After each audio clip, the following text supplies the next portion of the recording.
What the hell is this? Hello.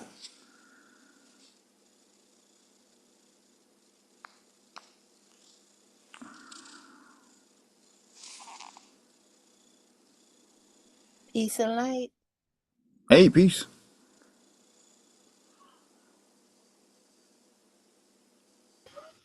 Waiting on people to come in, really. Was this just a regular study session? Yeah. Um, I mean, it started at 6, and then I went ahead and made another reminder announcement just to see if anybody else would pop in. But I'm just really just chilling, waiting to see if anybody else joins Okay. for now. Yeah. Okay. All right, I'll be back. Okay.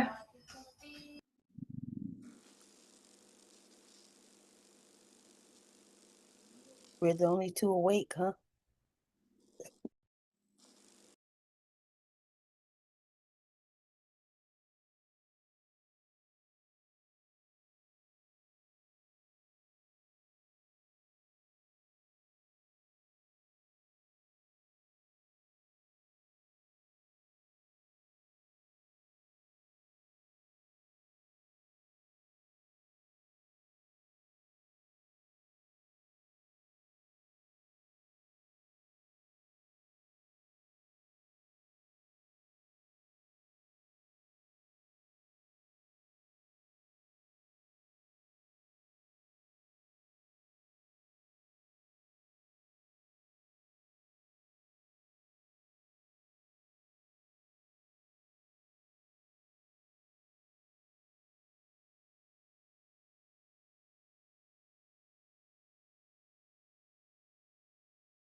Hello.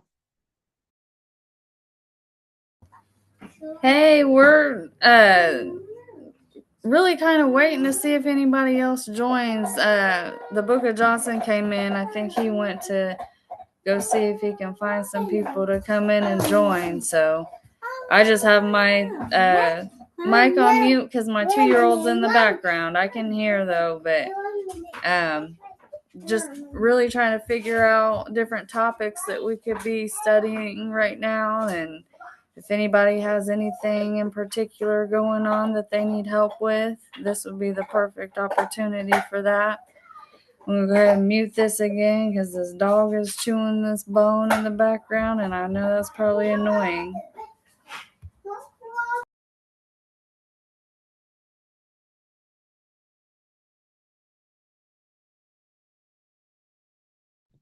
Just sounds like the typical life of her mom. That's all. Of course. Nail on the head.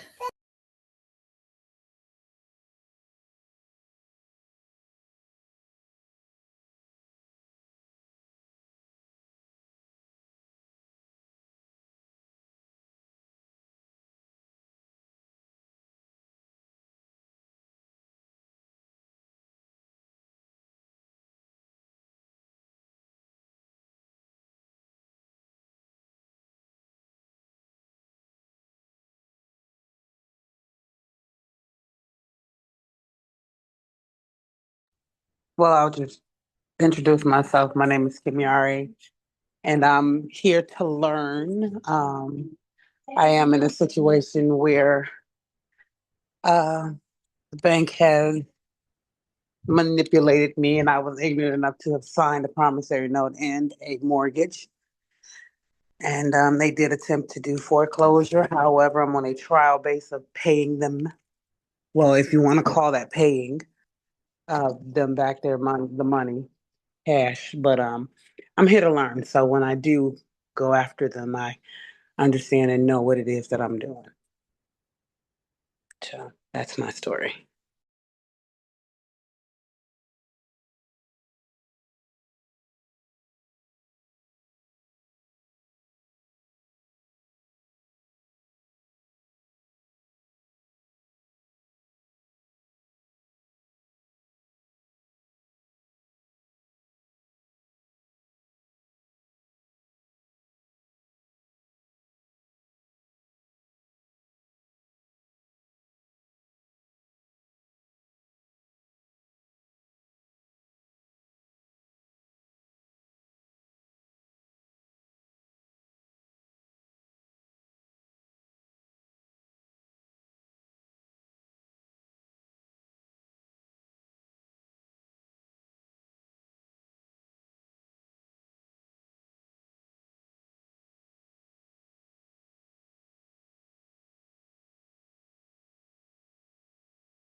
I went into Black Swan's Telegram and posted a message in there. I'm trying to get some more people in here, guys.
Hey, now I see you guys coming in.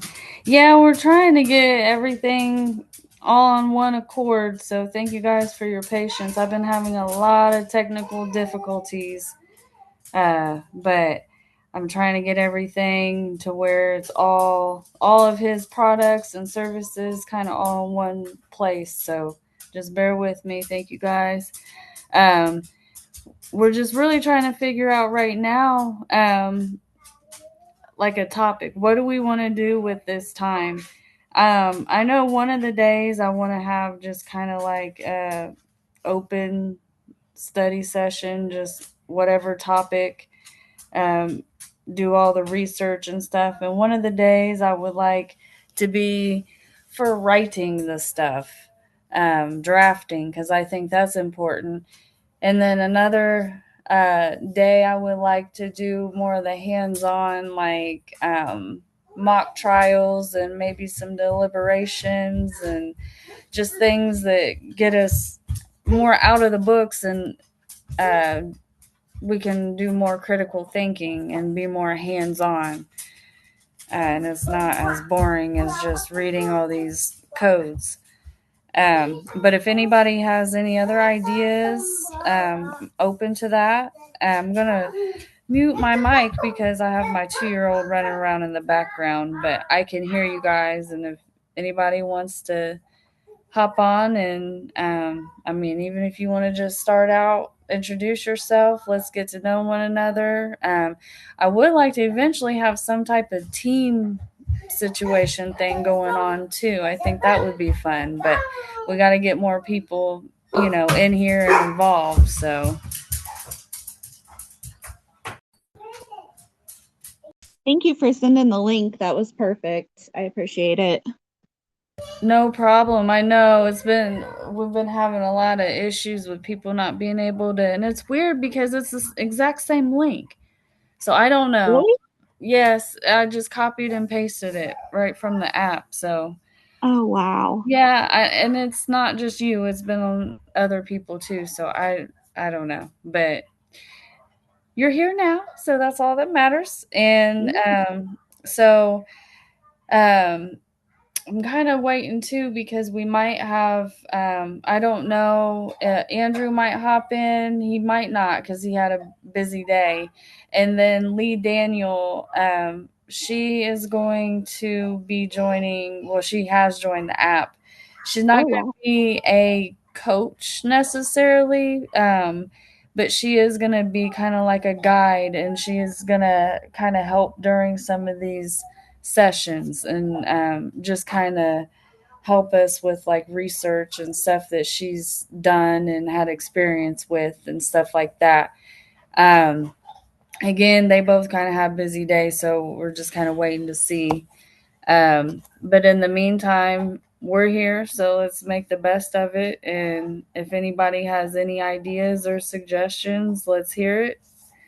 I'm going to go ahead and mute my mic again because I'm actually about to take the dog outside, and that's going to be really loud, but I'm listening.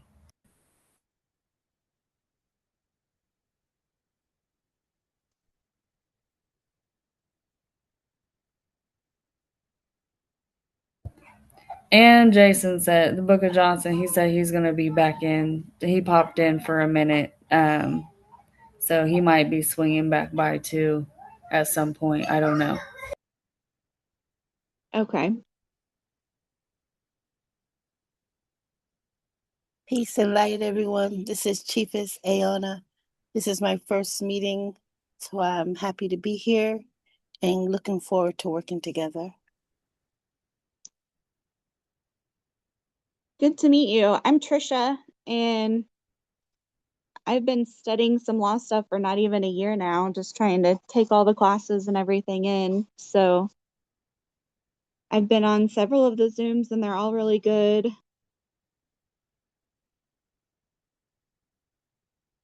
Do you have any Nice. I subject have in my notebook. particular, Trisha? Any subject? Yeah, like you said you've been studying law. Like what kind of law, or like is there anything like that you've been honed into, like traffic court or family court, or just anything like that, or you just a broad overview?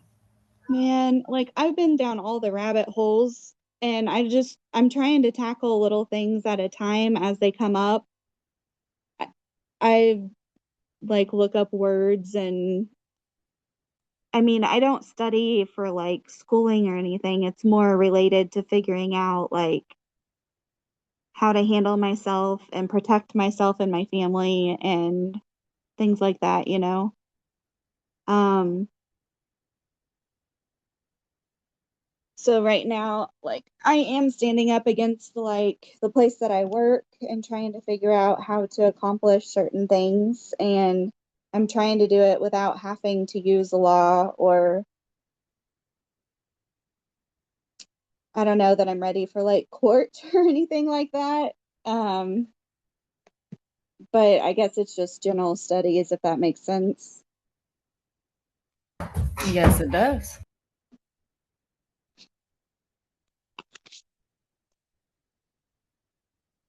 I'd have to say, just go into these classes, like, and I do the trust workshop with Chris too. Like, I've learned how to stand up for myself better in like this last year than I had like my whole life. Like, I don't know, it's really exciting. I love it. It's really, it's just a matter of like ignorance, and not in a bad way, but a lot of times we just don't know. And when we know better, we do better. So that's really good to hear, because the fact that not only are you learning it, you're enacting upon it too. And that's what it's all about, really, essentially. Yeah, like I've started letters to the IRS because that's one thing that I really want to do is to get out of the voluntary tax system. And I am still employed somewhere. And so, like, as I'm navigating this process and trying to get rid of a lot of things attached to my social and different things, like building my trust, like, I'm really finding that I have to stand up and repeat and not back down, and that's just not been me ever in life historically. Like I guess it is now. Yeah, sometimes with this kind of stuff, you have to bite the bullet, and it's like you guys might have won the battle, but not the war, type of situation. But, the main thing is just get the basic knowledge. Once you have that foundation, you can build from that, and it's so much different having a community to back you. You know what I mean? You feel like you're not in it by yourself anymore. That's how I feel anyway. Yeah, like when you guys first started the app, I was super lost. And I think we all kind of were, like everybody answering questions and not really knowing who knew what. And like I kind of got out of the app for a while and got into the library, and I just started listening to some of the seminars like over and over. So like memorizing some things to say in court and different things that I knew I would utilize later once I understood or comprehended better how to use things. But that repetition really helps me a lot. Yes, I don't think people realize even just putting it on in the background, we hear it in our subconscious. Just put it on repeat, fall asleep to it. You know what I mean? Like we have to, if this is how we really want to live, we have to embody that. And that comes from just really living it. Yeah.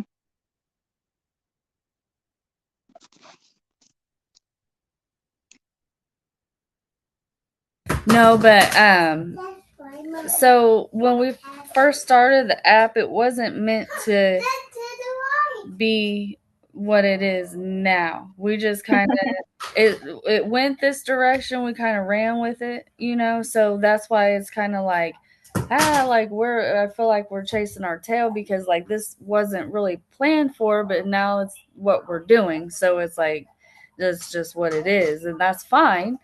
But I am going to work on kind of organizing it and making it a little bit more user friendly and not look so much like a clusterfuck as soon as you go on there. Like it was just adding this and adding that. And now it's like I got all this stuff and I just need to condense it down.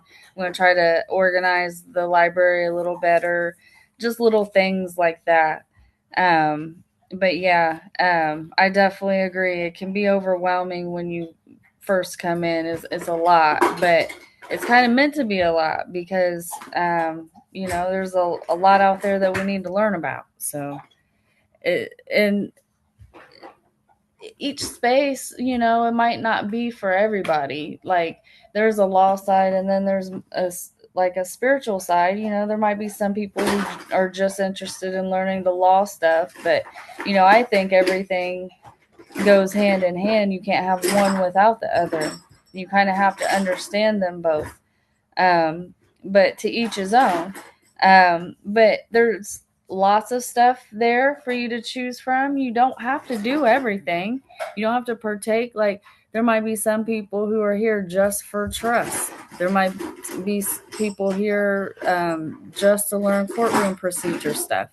So you know there's a lot of content, but it doesn't have to be overwhelming because you don't have to do every single little thing. It's just meant for you know to give a broader spectrum of options, I guess, because people's path and journeys just look different.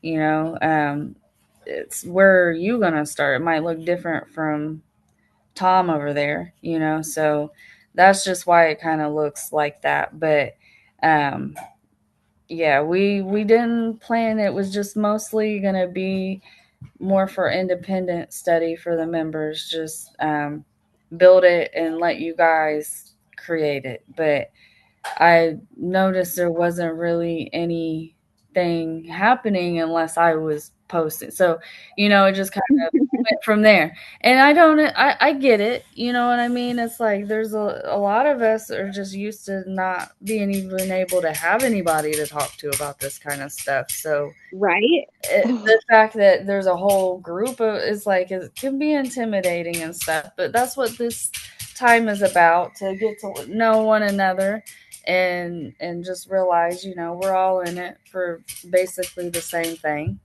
you know, help one another. And hey, you know, you might find somebody who lives nearby, and it doesn't have to just be the app. The app is just the starting point. You know, I want everybody, if you have a um, business or a products that you make or a service you can offer, promote it in here. Like let's keep it within before we start looking without. um So yeah, just I will also Andrew's gonna help me.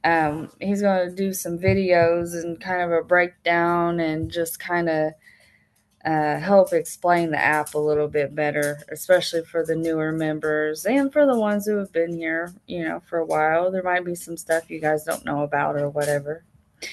But yeah, I'm gonna mute this because I gotta get my food at the door. Okay. Have either of you done anything like with correcting status or building a trust or with the IRS? Just kind of curious where you guys are at. This is Chiefess Ayana. I've done all of the above. I'm working on all of that because I've actually revived my ancestral tribe. So putting everything in the trust, uh, going after the securities and IRS paperwork, and fighting to defend myself in court regarding my right to travel.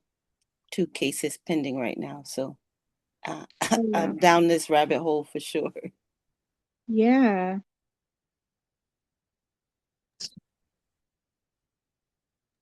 But see, that's perfect because if you have questions about any of that, Trisha, she'd be perfect to be able to help you because she's done it. You know what I mean? Yeah. I was thinking that. That's what this time is about. Like people who take experience from things that they may have done that other people are trying to learn how to do, and let's work together. Let's figure it out. Yeah, I am. I love it. I'm working on different ways. I've even utilized the post office where I was able to send stuff to the state for free because I use that statute and code that the postage is already paid. Um, I just sent something off yesterday on the East Coast. I've been operating between Boston, Maryland, and California. I was able to get several packages sent off successfully in California, and then it hit a wall where the post office is trying to stop the express mail labels. Now you have to go to the counter now to get those things sent through. So they're trying to stop us from being able to utilize the free postage stamp. So, you know, you try, you fail, you pick up and you try another way, and you keep pushing till you get the success that you need. This has been what I've been working through. Yes, and I bet it has a lot to do with they're trying to privatize the post office. I think it's supposed to be I'm happening sure. by like September. Yeah, and I Yeah, bet that has something to do with it. That's I'm crazy. sure because I'm noticing a difference here in Massachusetts that the mailboxes here are all locked at 3 p.m. I don't see that in Maryland. I don't see that in Virginia. And I don't see that in California. I mean, Yeah, if you they've have been to go to the cutting post back office. on employees Yeah. for a while, but I've been seeing a lot of stuff come across my radar. It's because everybody uses UPS and FedEx and Amazon and stuff now to where they just Mm, haven't really made the money. So yeah, it's a sad time when the post office is when the yeah. yeah. And I've noticed like in Massachusetts, they don't have the self-serve kiosks like we have in other states. I've been to multiple offices that did not have them. They make you go to the counter and they're upselling them at the counter.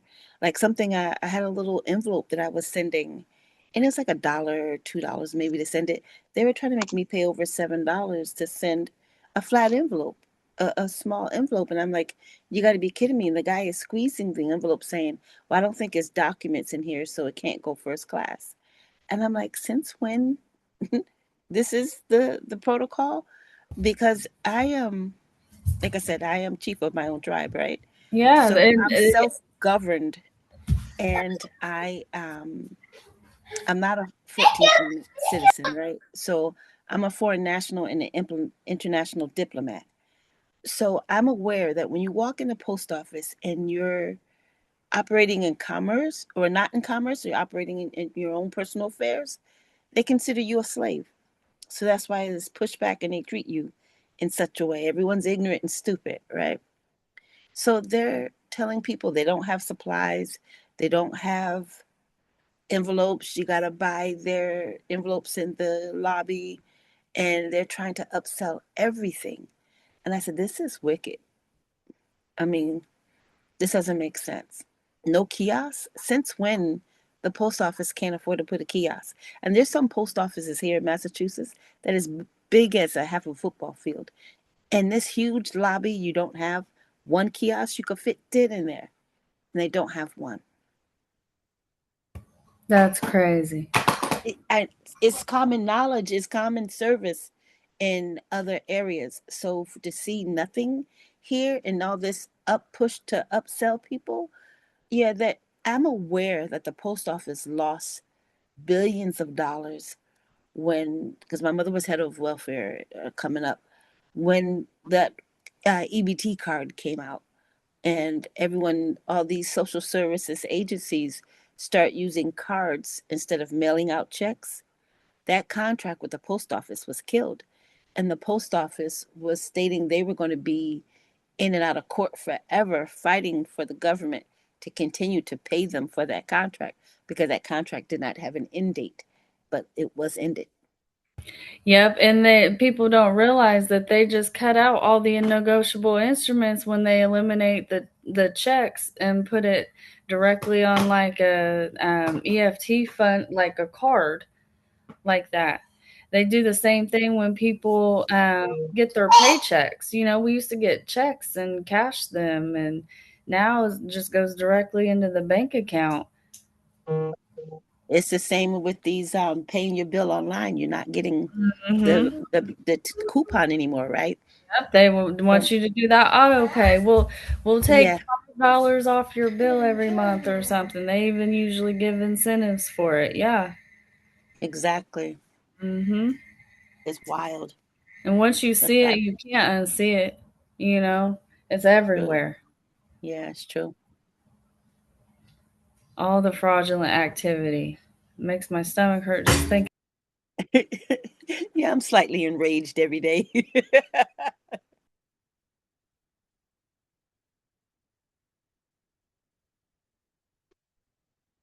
So how did you deal with the IRS like in the beginning to get established um with getting out of taxes? Or I don't know how you're structured in that regard or if you work or anything. Just kind of I have curious. several businesses, and one of them is a CBD business, and it's not regulated by the government because it's under my trust, and it's a 508c1A. Okay. You know, so it's higher than a 503, Yeah. the ministry, a church. And with my tribal ID and my international diplomatic ID, I don't pay tax. When I go shopping or anywhere, I had to give them my card, and I show them how to implement the ID number into their system. And a lot of places, they've gotten away with this so long they don't have or haven't been trained on how to do tax exemption. So most of the time, I'm teaching people how to do tax exemption. Oh, wow. And when I get kicked back, I let them know that I have remedy. You know, equity harmed has a remedy, right? So I let them know if they want to pay a $200,000 fine for violating the treaty and charging me tax, I have no problem filing that. And if I'm pretty sure you're the one they're going to fire when I do. And then there's some assistance, and well, I could take something off the equal value and the yada yada yada. Yeah, I've looked into diplomatic immunity and diplomatic status a little bit, and I know what people say in all the videos. And I know like online it wants to tell me that like you have to be foreign and the government has to give it to you. It's not something you can just apply for. Like I feel like I'm still gathering information about that and I don't really comprehend how it works, so to speak. Okay, my situation is a little different. because Sure. I'm an Aboriginal. Okay. So I'm original to this land, to Turtle Island, which is my ancestral land. And I'm connected with the tribe in New Zealand. And I am under the embassy, tribal embassy here. So those give me my international diplomatic protection. So Okay. I'm protected under the UNIDRIP under the UN. So Oh, it's for okay. indigenous peoples. Yeah. Yeah, so it's different things. So unfortunately, well, it's kind of ridiculous. I'm seen as a foreigner in my own land under the US. So that's how they categorize. But that's why they've been changing our classification to try to take us away from understanding this is our land. They've renamed us Negro. They renamed us Black. They renamed us African American, trying to get us to believe that we're foreign to the land and that we're from Africa. No, we're from here. I'm a Yeah. year in and I'm trying to learn what you're just describing. Well, feel free to reach out. I am it's a lot, and I have tons of notebooks. I worked with many different groups where we started on A, we jumped to G, and then we end up at K, and then went back to B. And I'm putting my notebooks together in order to make it easier to understand, to help the next person and to help my tribesmen, because stuff is constantly changing. Because once you get a couple 100,000 of us processing this paperwork, they're going to try to switch the game. So we have to stay steady. We have to stay on top of it. Having a collective and a community is amazing because it's tiresome. For me, it's like spiritual warfare. Going to court is spiritual warfare for me. When I come home, I have to take a nap because it's just so much. It's a lot for one person to do, but when you have a collective, when you have people to lean on, we all don't have to fall in the same hole. We could point out it's a hole in the road right there, go around it, and we can get to where we're going a lot faster. So, I've not found anything in my lineage to be tribal or anything like that, but my daughter's dad's side of the family, I'm pretty positive that she is, and so her great great grandpa was full-blooded Indian in quotations. So that's who I was looking into first before I found out about more melanated people being indigenous to America. And so she has a patent in our state that she could claim technically for 40 acres through him, but that's just the Homestead Act. He's not even got a tribe listed on there. So I'm trying to look into other people in her family on that side because I believe that, she could do something like that when and if she's ready because she's currently not. But I'm trying to have those open conversations with her because she doesn't even really realize who she is or her family or anything since we've Yeah. been taught something completely different. Have you started like a ancestry.com yet? I don't trust ancestry.com. I understand, but I've gained some information from that and from what's the other one? And I have other people reach out to me on there that were family members. And I'm trying to think of, I have in my notebooks, which I'll be getting to soon enough, and I'll be able to share with you. I have several different genealogy sites. I'm trying to think of the archives. Archives is a good one as well. Any family members that are still alive that you can get information from is good to get an ancestry or an archives account and start typing those names in and building the tree. Because if it's just building the tree yourself on there, you occasionally get hits of other family members and other places they lived to help you to research where to look for the land patents. Okay. So don't discount it completely. I'll try Because not to.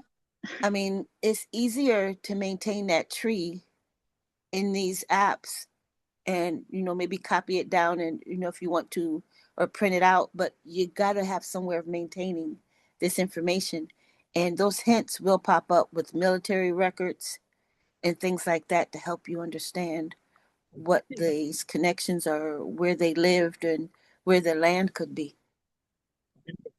And Okay. when you acquired all of that information, where do you go with it from there? Because it's myself and maybe two, three other cousins, and we've gathered back to the 1600s of family lineage, um, and finding patents to land in Arkansas over 300 acres. Okay, that's amazing. Not everyone can say they've done that. Like I said, you have to take my information.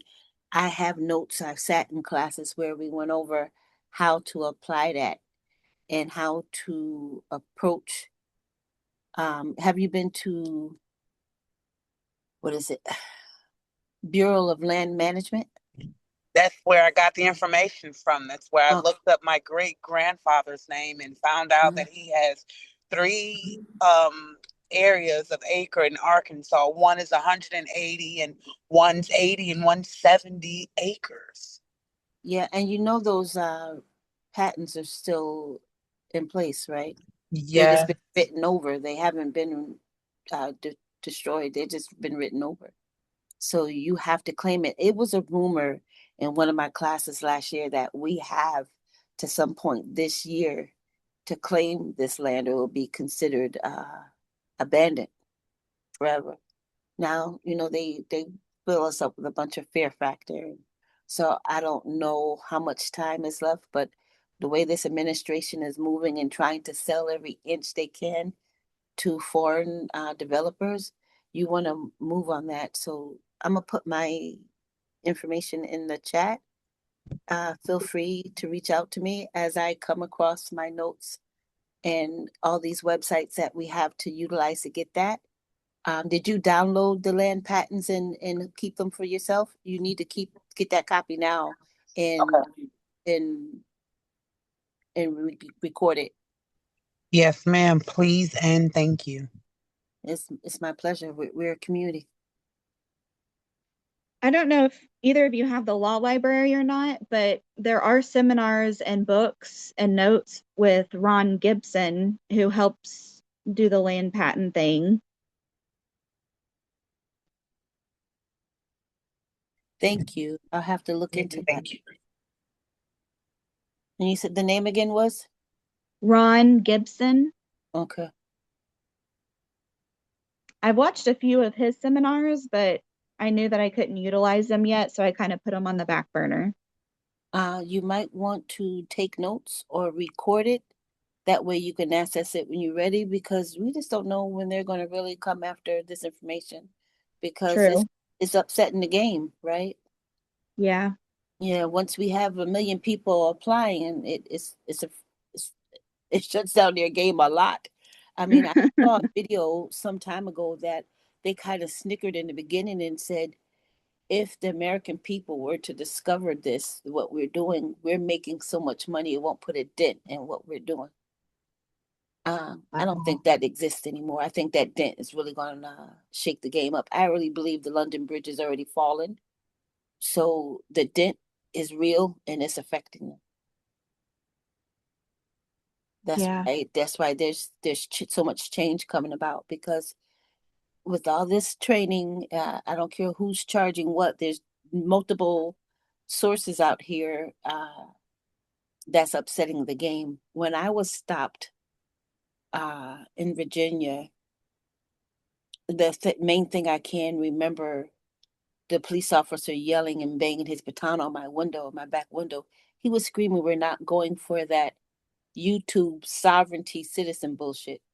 Uh, no one said anything about a sovereign citizen. It doesn't exist. It's a misnomer, right? Oxymoron, yeah. Yeah, right. And so it was like a hate crime almost, because he thought my tag said something about sovereign citizen. It was quoting sovereign law, and that I was not for hire, exempt, these type of words. But it wore him out that I didn't have a DMV plate, that I had a private plate. Yeah. So they're aware. There's a lot of noise. They were like high-fiving each other that I was the first one they got with these private plates, and they have no idea the remedy that's coming for that ass. Yeah. It's Because you unbelievable. have like a fee schedule and you Yeah, can take the jacket and you have all kinds of options, right? yeah. I already sent my affidavit, fee schedule, bill of whatever the hell it is. I can't remember, but yeah, I filed multiple things and they've responded to nothing. So silence is acquiescence. Yeah, that's what I was thinking. Acquiescence right there. For sure. It's interesting how they've responded to nothing. They've provided no discovery. They have not provided not any document I requested, no videotapes, nothing. So do They you know how you navigate? Do you just keep sending stuff or is there um remedy in like upper courts or yeah, where do you go from I've there? already I've already challenged their jurisdiction as to send demand to send it to federal court. But at this point, I think what my movement is filing an abatement. I they've they've violated so much. I had bruises on me and they broke my phone, slammed my phone down, and I was on the phone with my embassy. Oh, So they've denied me due process. They demanded I give them a social security number in order to get bailed out, or I'll be denied bail. They coerced information from me. The magistrate signed, rubber stamped another magistrate's name, not his name, on oh the wow. documentation. A lot of things have been improper, and I think they're afraid to move because I showed my hand kind of early and let them know in my paperwork that I already served the state. I let them know in my constructive, what's the word I'm looking for? My notice of, I can't even think of it right now, forgive me, but I also attached my fee schedule and I let them know my fee schedule. It breaks it down where if you were to stop my car or me outside of an emergency where everyone on the road is being stopped, that is $10,000 per minute to hold my car, and it's $200,000 per 10 minutes to hold me. That clock is still Wow. ticking, and Yeah. this has been over 8 months ago, and that clock is still ticking. They have not remedied anything. Wow. I'm working right now on a fee schedule and munitions to drive around with. We're doing that in the trust workshop that I'm doing right now. I'm completing like our private trust and everything. Mhm. So I've been looking into a lot of the UCCs on how much it is for each thing that they do, and Yeah, and it the all arrest. adds up so fast, and they Yeah, break so many so yeah. quickly. It's $1 million per officer for an arrest. So I was arrested. It's $1 million per like 6, 7 officers. And it's an acre of land in that remedy per officer as well. Hi guys. I'm currently in federal prison and I'm incarcerated right now. Peace and Oh, bless. Peace and love, peace and love. Um, so I've done pretty much every process from status correction to my UCC one to um, my secured party through my Foreign Express Trust. Got my 5-star passport card, had DOT tags on my plates. And I ended up getting investigated by Department of Homeland Security and getting indicted after leaving the country and then coming back for money laundering charges. So no injured party or anything like that. I represented myself. in federal court, the district courts. I went to court 39 times in 7 months, and I ended up taking a plea deal because they told me that I was going to get 10 years if I didn't end up taking the plea. Um, and I really would have, because I mean, if you don't have any experience with the district courts, they just basically just railroad you, and they don't care if you sign anything or not. I've seen people just get jammed up and just get 35 years, 40 years, 10 years, 15 years, 25 years. They give out time like I've never seen anything like it. So I ended up getting a 27-month sentence. I've done What state 14. is this? So it's federal court, but I'm in the state of Florida right now. Okay, Florida's federal court. It's the 11th Circuit. Okay. Yeah. So as far as like what I've done for the case, I filed the bonds, the bid bond, the performance bond, and the payment bond, the 14, 14, 14, 16, 14, 18 SF30 modification of contract. I filed the 1099A, 1099B, 1099C, and 1099 OID on the case. And I've basically did the administrative remedial process to default the prosecutor and the judge, as well as going to the GSA and going to the attorney general and doing a default process that way. But as I'm still sitting here 14 months later, I've been working on this adamantly as I've been going through the time. However, I've gotten absolutely zero remedies from anything that I've done. Unbelievable. You're blowing my mind. I'm so sorry. You're making me think of something I saw Patrick Devine do, where he stated they would have to release you in 3 days. It was I've paid like 3 people that know Patrick Devine for their uh-huh, processes, and uh-huh. they did the same stuff with the bid bonds, the performance bonds, and the payment bonds. Yeah, With the I'm talking about the 241, UCC, the non-UCC yeah, the Taylor non-UCC. Bailey thing that Hmm. doesn't work anymore. They did it for me. I've Mm. spent $75,000 between 3 different people, Oh, good. and Sorry. no bar attorneys, zero bar attorneys. Okay, good. 3 different people for the secured party stuff, the trust stuff, the non-UCC stuff, the taxes, and the bonds. And all this was done prior to you getting sentenced or after? So the secured party stuff and everything was done prior. The diplomatic passport card, the DOT tags, the trust setup, all was done prior. And However, the you went in bonds and court with everything, your birth certificate. it's authenticated on a federal level. And still, It's still you said it doesn't, was no injured party? no injured party, The fuck? no verified complainants. Look, I mean, Well, how did I the state represent themselves? it wasn't the states, the United States of America. All federal cases are USA versus you. So, Okay. like a lot of people in this space, they sit there and they post all of these things that they call receipts. Look, I've Yeah. discharged $202,000 loans on Mercedes Maybachs. Like, I'm telling you guys, like, I really like studied this stuff, and I had a Yeah. community of like 4 or 5 thousand people, and I was teaching this stuff to my community, and we had a bunch of people doing status correction, and I was over here like believing like 100% in everything that you guys are sitting here saying and doing and all of Yeah. this stuff. Like I Yeah. was all in, right? Yeah. And I started learning this stuff because my dad's life in prison. I didn't start learning this stuff because I wanted to discharge debt.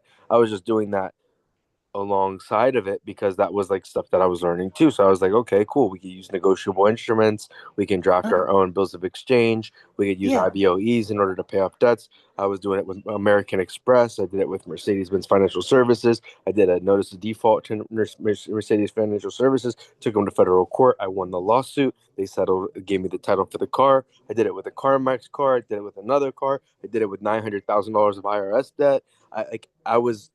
I thought I was having all of these remedies and successes, Uh-huh. and I still got indicted.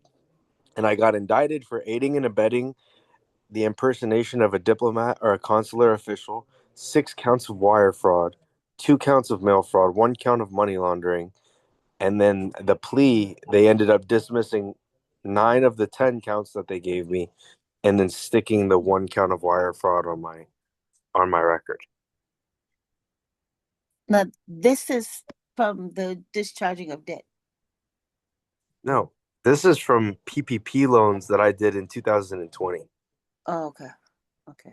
This has nothing to do. They couldn't come after me for any of the discharge stuff. Oh, okay. My gosh. But okay, so are they federal court? Okay. You're challenging me, and I feel like I gotta find an answer to this. Any help is greatly appreciated. You know what I mean? I Like so. overstand.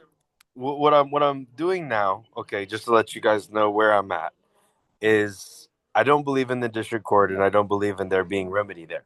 So Yeah. I'm currently going through the District of Columbia, Okay. and I'm going through because they're the seed of the United States. Okay, so I'm going through the District of Columbia through the Chancellor and the Equitable Court of the District of Columbia, basically doing the same Henry Gibson suits in chancery process to Yes. claim the equitable title and merge the trust. Do a trust merger on the case in order to collapse the constructive trust and basically state that I have a notice of interest into the case and I'm the highest interest holder to go and claim the equitable title and then get them to pay me for all of the time that I've done up to this point. So that's where I'm at right now. It's been 40 days since we've submitted the claim. We have a constitutional writ of habeas corpus in with the District of Columbia. We have private communication with the judge on email. We have no docket, no case number on Pacer. And so I'm hoping this works. Pacer? There's no docket. I have Pacer, yes, but there's no docket. And the docket, the case number is not showing on Pacer because it's a private case number. So private case numbers don't show up. Yeah. Yeah, they don't show up on the docket. Wow. Well, I'm glad you spoke up. Yeah. Because I'm trying to. I've been trying to get in touch with Black Swan because I've heard that he has some sort of like different process that I was willing to talk to him about. So I don't know if you guys know him personally or can get in touch with him, but I've heard of him, I believe, through he's the owner of the group that you guys are in. Yeah. I was thinking of someone else that had direct information or like number, but I don't. I'm brand new. Okay. Yeah. Jeez. Like I said, this thing is always changing, right? We got to stay on top of it. One thing doesn't work, we gotta go to the next. I just decided that I don't know if this is going to be the life path that I'm going to go down. Me and Black Swan are both from Minnesota. I talked to him here and there. Cool. Yeah, if you could get in touch with him and just let him know that I tried to reach out. Any help is appreciated. Right now, I'm currently incarcerated in federal prison.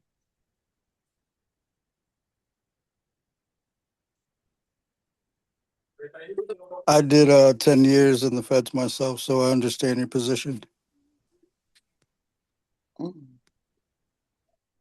My Lord. Yeah, Is your name?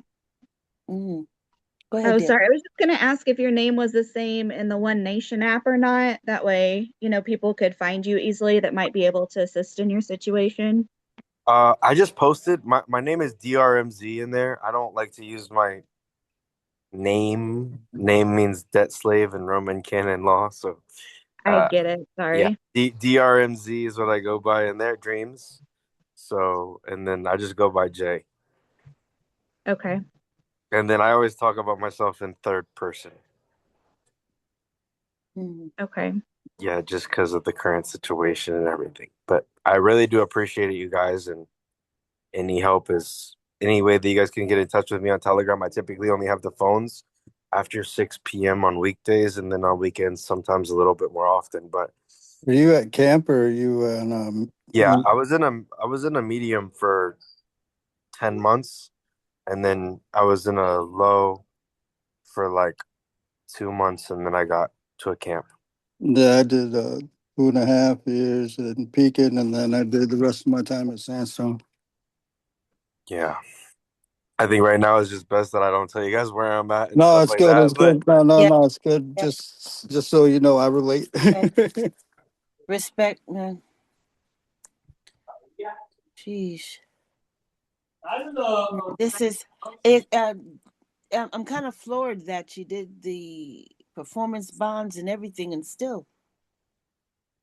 I had literally a private bounty hunter fly in and serve the judge, serve the What? prosecutor, serve the clerk, all the bonds.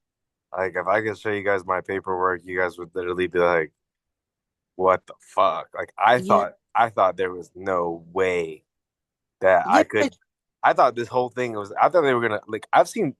All right, one time during court, okay, there was a magistrate judge, and she went and state your name for the record and all this stuff, right? And I'm like, okay, I'm here by special divine appearance as a subrogate, uh, you know, as the third party intervener, did the whole thing, expressing subrogation, uh, under one heaven for the great public record, doing the whole thing, right? I did the whole thing, and she looked at me, and after I stopped talking, she ran off the bench. And I was like, wow, I might be leaving today. Like, I might be leaving today. This is crazy. She ran off the bench. She Then switched jurisdiction on you. right. She came back out, did the whole thing again. And I was like, okay, this is weird, like they're doing it again. Okay, so they did the same thing again, and I did the same thing again too. So I read the whole script because I mean I'm in shackles. I got denied bond. They said that I was an extreme flight risk because I was living out of the country. So I was sitting there, I did the same thing. I said the exact same stuff and I repeated myself again. So she ran off the bench and I was like, wow, like I'm definitely going home today. Like this is it. And came back out, did the same thing again. And that time she's like, okay, so do you want me to proceed with reading the indictment? And I said no. She's like, okay, so you're waiving the reading of the indictment. And I said yes. And then I guess whatever that was right there is it just let them proceed. So then they proceeded. And I went back upstairs and they just kept me incarcerated. And that like facility that I was at was like 23 hours a day locked down. You get out like an hour a day to shower. And it's like 3 or 4 days a week where you don't even come out of your cell. It was like horrible. Like no law library access, like commissaries like every 3 weeks. It was horrible. She asked you, what did you want to do? No, she asked me, she's like, are you waiving Okay. the reading for the indictment? Yeah. So she changed jurisdictions twice. Yep. That's some shit. Are we supposed, when they do that, are we supposed to ask what jurisdiction we're in? I did that. I mean, so I Yeah. challenged jurisdiction the whole Yeah. time. There's no jurisdiction. The thing is it's all military, so it doesn't matter if there's Yeah. jurisdiction or not. When you're in a gold fringe courtroom in a federal district court, like I get what Mm-hmm. you're saying. Like when you do have a traffic ticket and stuff like that, you could do all this Yeah. stuff. Oh, It's yeah. just different when you have a money laundering or federal case and you're Okay. sitting here with like these people, right? And they've heard all of this stuff before. And you'll sit there and you'll say, okay, is this a statute? They'll be like, oh, this is a statutory jurisdiction. And I'm like, okay, well, can you show me in the Constitution where that exists? Because there's no such thing as a statutory jurisdiction. Mm. There's common law, there's equity, Mm-hmm. right? Yeah. And they're like, okay, well, this is a statutory jurisdiction. And I'm like, where does that jurisdiction exist? So we know it's maritime, but they don't recognize that. So they don't recognize that there is any equity. They don't recognize that there is any common law. And they don't even recognize that there's a maritime jurisdiction. They just operate in it and call it statutory.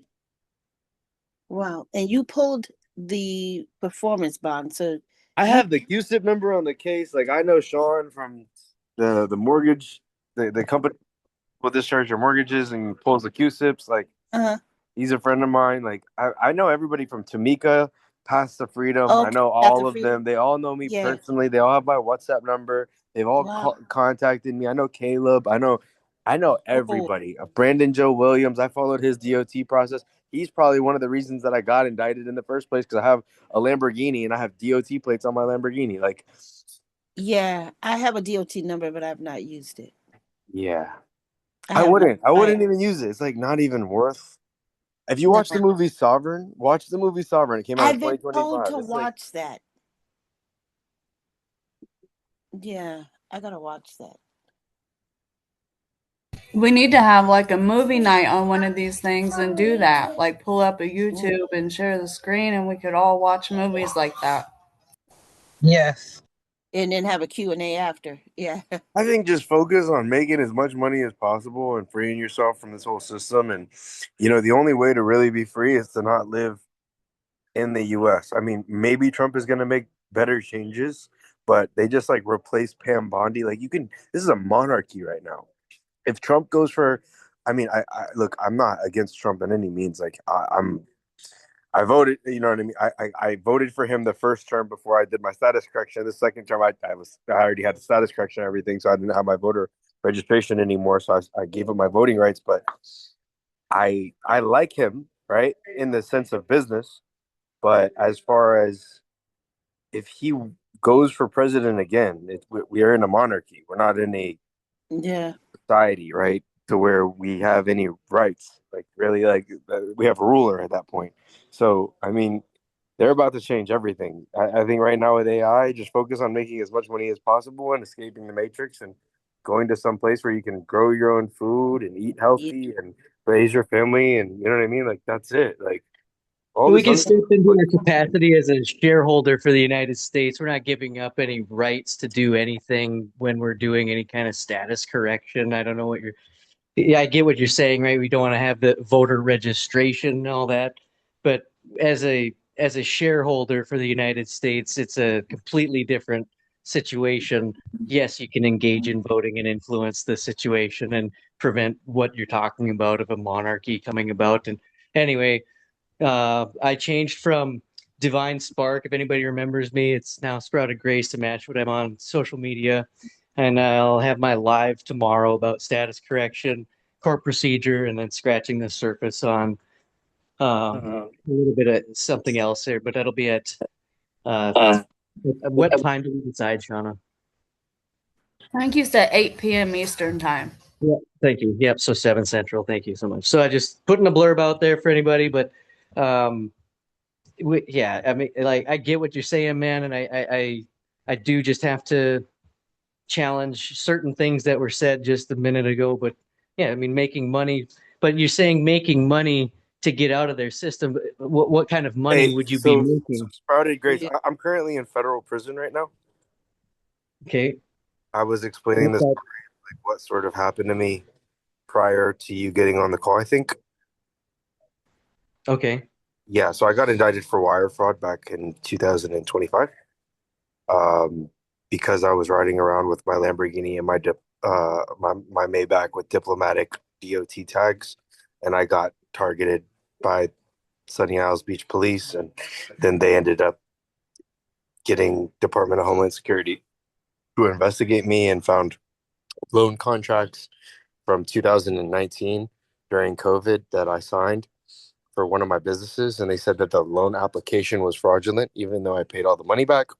And then I got indicted for those loan applications. So I had 10 counts of a 10 count indictment for 6 counts of wire fraud, 2 counts of money laundering, 1 count of mail fraud, and 1 count of aiding and abetting the impersonation of a diplomat or consular official. And I represented myself. Went to court 39 times in 7 months, and then I ended up having to take a plea deal of 27 months. And yeah, I've basically done the performance bonds, the bid bonds, the payment bonds. I've done the taxes on the case. I've done the QSIP audit with the Bloomberg audits with Sean. so And do you have a foreign trustee that is outside of the United States territories or Canada? yes, yes, I You do. do. And so then you've got I lived in the Middle East for the past 3 years prior so to you got me. a 98, you I got a got 98 9A number. trust, Yeah. 980A. Absolutely. Got the And secured then party you're process done, all my liens, a federally authenticated birth certificate, 5-star passport card. Uh, like if you name it, I've done it.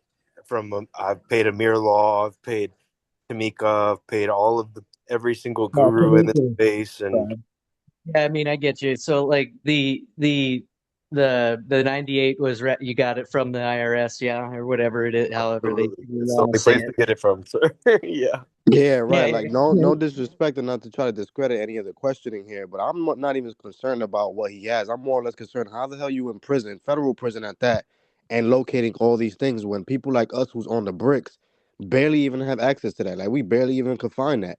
Every time somebody leaks info on how to locate something on Fidelity or whatever, they change the code, they change the information, and now we on another goose hunt. And like yeah. everything keeps getting rewritten. So it's like, how the hell, bro? I applaud you. Whoever you are talking, you in prison right now dealing with that. I applaud you, brother. I hope you get Yeah, free and get your it's remedy and everything. incredibly impressive. I'm just trying to figure out how you got these plates if so the plates are in the name of the trust and they jammed you up Wow. still. yes, sir. Yes, sir. Wow. Huh. And guys, like Yeah. I could show you all of this stuff. I'm not sitting here telling you guys things just because it sounds cool. The how I do the audits are with this guy named Sean Aldi. His Instagram is securitization debt courses. He owns a company where he has a Bloomberg terminal, so I just pay him for the audits, and that's how I was able to run the Bloomberg audit. I'll send his Instagram in the group chat. Um, as far as like my DOT tags, like you can look them up. I'll send you my DOT number. It has my personal information on it. I really was like trying not to share any government information that I don't think is mine. But I mean, look, I have a federal authentication of my birth certificate. I have the federal trademark of my name. I have the copyright claim. I have the whole status correction stuff done with the claim of life, the rescission of the voter registration. Like every single process that you guys have learned, heard, or done, I promise you, I have learned, heard, and done as well. There's My not a question, process that I haven't done. Yeah, what's up?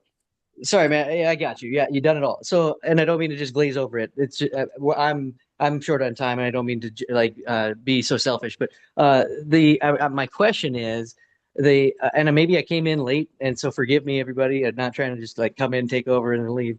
But that's kind of what I'm about to do. But so they came in, they jammed you up based on a fraudulent jurisdiction, and it's stuck, and you're fighting that. Is that about the size of it?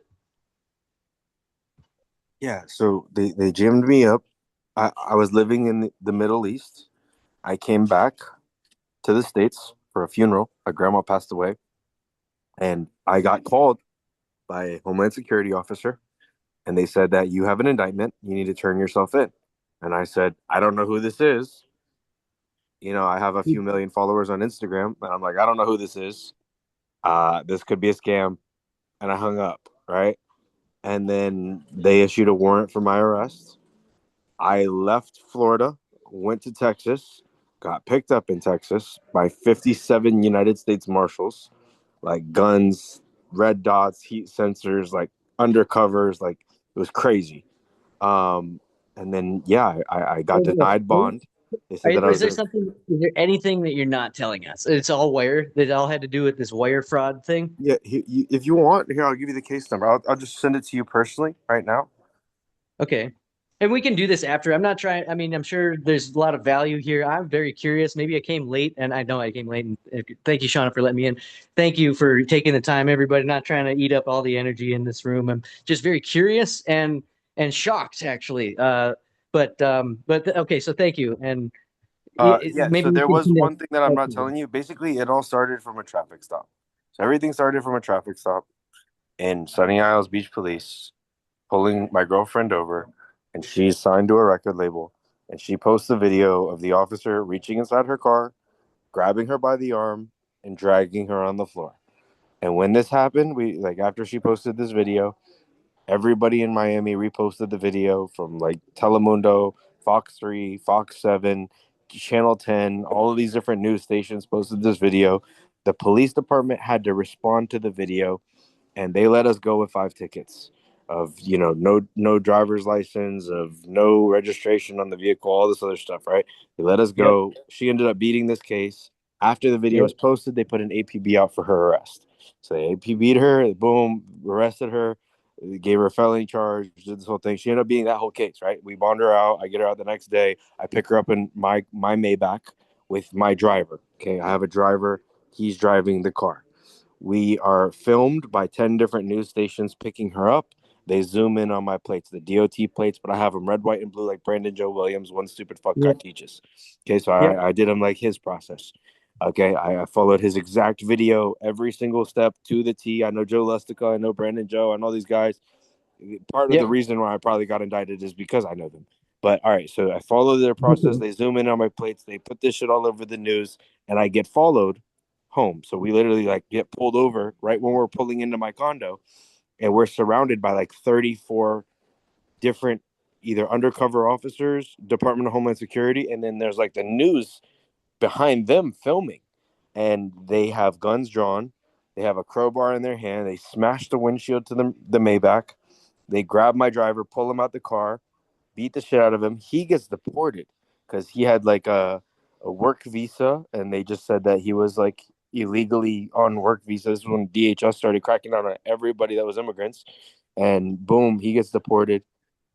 They put me under investigation. The car was in a trust. We get the car back the same day, and then they just start raiding every single one of our homes, like my home, my girlfriend's home, my mom's home, all my clients' homes.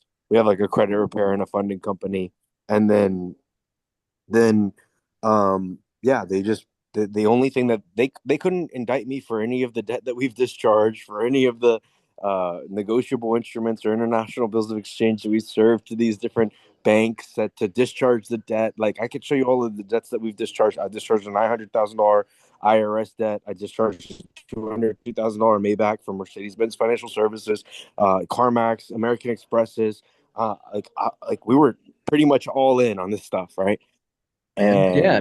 they only Excellent effort, by the way. I just want to commend all of your effort and thank you for showing. So everybody, like this works. That's a cool thing. Okay, but please continue, Jeff. Thank you. yeah. So then I ended up getting indicted for the 6 counts of wire fraud, and then the 2 counts of money laundering, 1 count of mail fraud, and then 1 count of aiding and abetting the impersonation of a diplomat. That's the whole story from Okay, start to finish of every chain of thank you. events that Can you? happened. That sounds awful, and I don't mean to beat a dead horse here. Can we expand on like? Uh, you, I guess the shortest question for me would be: are all of those things true? Did you commit those crimes, or are they fucking with you and that didn't happen? Are they intentionally misapplying those The things in first order to jam question you that up? I have to answer your question is: can you go to jail for a debt? Um, how do you define you? No, okay. Anyway, but yeah, right. Yeah. So, right, So but you can't go to jail for a debt. Secondly, no, I'm not. I'm not the name that they're charging. Right. I've clearly stated that so many times I bet. on the Okay, public okay, record. Right. So I right. have the So, trademark. I mean, I have the copyright claim. We have the status correction. We have the separation. We have the claim of life deed. We have all of these things in place in order to protect the living from the dead. So can a dead non-verified complainant come with a complaint against me? How can the United States of America, a non-injured party, come with a complaint against me if they don't have valid photo ID in the courtroom and there's just a representative on their behalf here in order to a witness, for example, to testify, and the United States of America is not here to testify against me, right? Like, I mean, I we get to sit here and say all these claims. Did I commit? No, I mean, you can't, the bank committed wire fraud because they're using fraudulent money. Right? There's not money. Every second. So I guess I'm confused because you said that they couldn't indict me on such and such, and then you said, but they indicted me on such and such. They And so indicted me on loans that I took out in 2019 when I still had companies in my name. So run that you cut out on my end. I'm sorry. yeah, What did you say? yeah, there was loans that came out during COVID in the U.S. and I had applied for these. Well, I'm actually an accountant applied for these loans for me, and they signed the application for me, and then, but they used my signature. So my signature is on these loan applications for these companies that I got loans for in 2019, and they said that the loan applications were fraudulent, and that's why I got indicted. So are so it was an accountant that committed the crimes, and you're sitting for it. Basically, the Is that money correct? went to my bank accounts. Okay, there weren't even crimes committed. I don't even think that. So I don't believe that there was a crime committed at all. But they're saying that the loan applications were fraudulent. But correct, And you didn't fill them out. they're No? applications that I did not submit. Correct. That is Okay. also correct. But I don't even believe Okay. that these loan applications are fraudulent at all. I believe I everything was see. accurately subscribed. For what is the definition of fraud, right? Like that's like what we have to come down to. It means when you give inaccurate information that is not correct. So where is actually the fraud coming from? The money and the origination of the debt notes in the first place. So that's like the whole thing here is like, was the money loaned fraudulently? Yes. Who loaned it fraudulently? The institution that actually provided the loan, because they didn't disclose all of the information on the loan. We gave them a company name, a company address, and all the information of the company, and they gave us an X amount of money. That's it. You I know, got you. that Yeah. that's the point. You got so this is what they got, wire fraud on a loan application that you didn't apply for, that somebody else did, and they came after you for it. Yeah, because the companies were in my name.